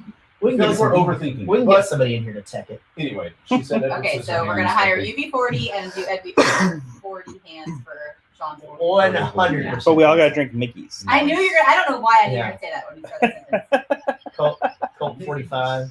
Yeah, I thought it was just Old English. That's what we drank in college. No, fucking Mickey's is like, That's what I drink. yeah, same. That's like dirty cigarette punk rock house. Oh, God, it Yeah. sounds awful. Sounds awful. They make Miller Lite 40s. I'll just get that. Let's do that. And It's my 40th. you get to pick the beer? Yeah. You For get to everybody? pick what everybody drinks at your birthday. No, we party. get That's to the pick what- stupidest shit I ever heard in my life. Yeah. Fucking get him. Get Asshole. Get him. Anyway, Casey, Yes. what'd you think? Love this movie. I've always loved this movie. I mean, I do agree. I think it's been a long time since I've seen it. I do think there are some things that I probably thought were funnier the first few times I saw it, but I mean, it's a classic. in my Yeah. opinion. Eric, you kind of came to this movie's defense a bunch, so this is obviously one of those ones that you really like. Yeah, I like this film. I remember liking this film. I haven't seen it in quite a while. Mhm. I agree with you. It hits differently Mm. after 20 years of society and my own personal maturity and all of those things. So I understand where you're coming from. I am glad that you finally saw it my way and like the film. So When did that is good. Okay. So it's still maybe if it was an A before, it's an A- now, but still. Sure. Yeah. I mean, I think, we're just in this weird time where we're having to put things in perspective, and I just feel like it's just more and more as we're getting into some of these more classic movies, there's just, it's like the whole, the age old Jared Reddick, like if cell phones existed, this movie couldn't be made here. It's like it just seems like there's more and more of those kind of things that are popping up. And you're just like, I don't know about that. And 2020 has been fucking savage to many, many topics, obviously, that, we're not going to fucking explore that ever again. But yeah, man, you picked this one, right? I don't think so. Okay. No, we all picked it as a group. Yeah, I think Yeah. it's been on the It was list. just Yeah, on it's the just list. come up a couple times. Okay, Amy? Loved it. Yeah. It makes me laugh out loud. I think I love it just as much as I did before. I get it. I was thinking the same things that you were, or I think everybody was throughout the movie. Like, oh, I don't think they could do that anymore right now. Mm-hmm. But it's still me. I don't give a shit about it when I watch a movie. I just think it's funny. Sure. Yeah, totally. And not much offends me. Yes. So I don't know. I don't want to say I'm insensitive to it because I think I realize when things are sensitive, but No, I don't think that at all. I mean, I'm not offended. I just think the guy's a fucking shithead. yeah, it's different now. I mean, but yeah, I mean, you can't offend me. I don't think that there's really a way to do that. And you either. Yeah, I actually just said this the other day. Try. I said, me and Casey, I was just like, man, I fucking love our friends. It's like, it's nice to have a friend like Amy who you don't really know in a group, like whether me or her is going to say the most offensive thing. And then my mom comes in. And then her mom comes in, yeah. and then, yeah. And like the whole fucking room goes, ooh, and me and you are looking at each other like, yes! Sean, what'd you think, buddy? Saw it in theater, loved it, still love it. Yeah. Did you watch this one with the wife? No, she doesn't. No, she doesn't like this one. No, because her family just watched it all the time. So okay, she's sick of it kind of thing. Yeah, that's how I am with a lot of people like those Pink Panther movies. I can't do it because my dad just watches that shit all the time. I can't do it. I just honestly don't fucking think it's funny. It is so See, I think it's funny because of the opposite reason. Like my dad would laugh out loud so hard watching those that I think it's funny because he thought it was so funny. Yeah. I just introduced Eller the other day. We were sitting down to have lunch at some point over the holiday. And I pulled up that recent Pink Panther, Steve Martin with the hamburger. And that kid has asked to watch that video 10 times a day, every day since then. And then he wants to recreate it. You must do this. See, you could film that and make him a star. Yeah. All right. Next time I will. Yeah. You could make the kid a star. Put him on the TikTok, right? Yeah, TikTok. Guys, that's it for the Birdcage. Hey, you can connect with us. Our website's JaredGoesToTheMovies.com, or we're on Facebook. We have a fan page on Facebook that's awesome. Hit us up on YouTube and Twitch. Please subscribe to both of those. We'd love to let you know when we have things happening. We're on Instagram at Jarrett Movies. Our Patreon is patreon.com, Jarrett Goes to the Movies. And here's the thing, again, this show is 100% supported by you guys, the listeners. So we would appreciate any and all support there. Our email is at jarrettgoestothemovies@gmail.com, and you can text us or leave us a voicemail at 714-451-6029. That's 714-451-6029. Thank you for sharing. If you do share our podcast post when we put a new one out, we will call your name and thank you personally. And here we go. Brandon Gore, Rebecca Alderson, Mike Phillips, Vinny Cataldo, Joey Bishop, Chris Pulse, Dixon McCooch, David Kendrick, Woody Chambers, Armand Hammer, Barry Ferguson, Justin Bowman, Jeremy Wheeler, Rocco Russo, Jesse W.C. Heffron, Mark Meyer, Grant Columba, Amanda Lynn, Aaron Brown, Amanda Lynn, Aaron Brown, Don Key, and Bill Ding. Thank you guys so much for listening, and we appreciate you more than you'll ever know, and we will see you down the road.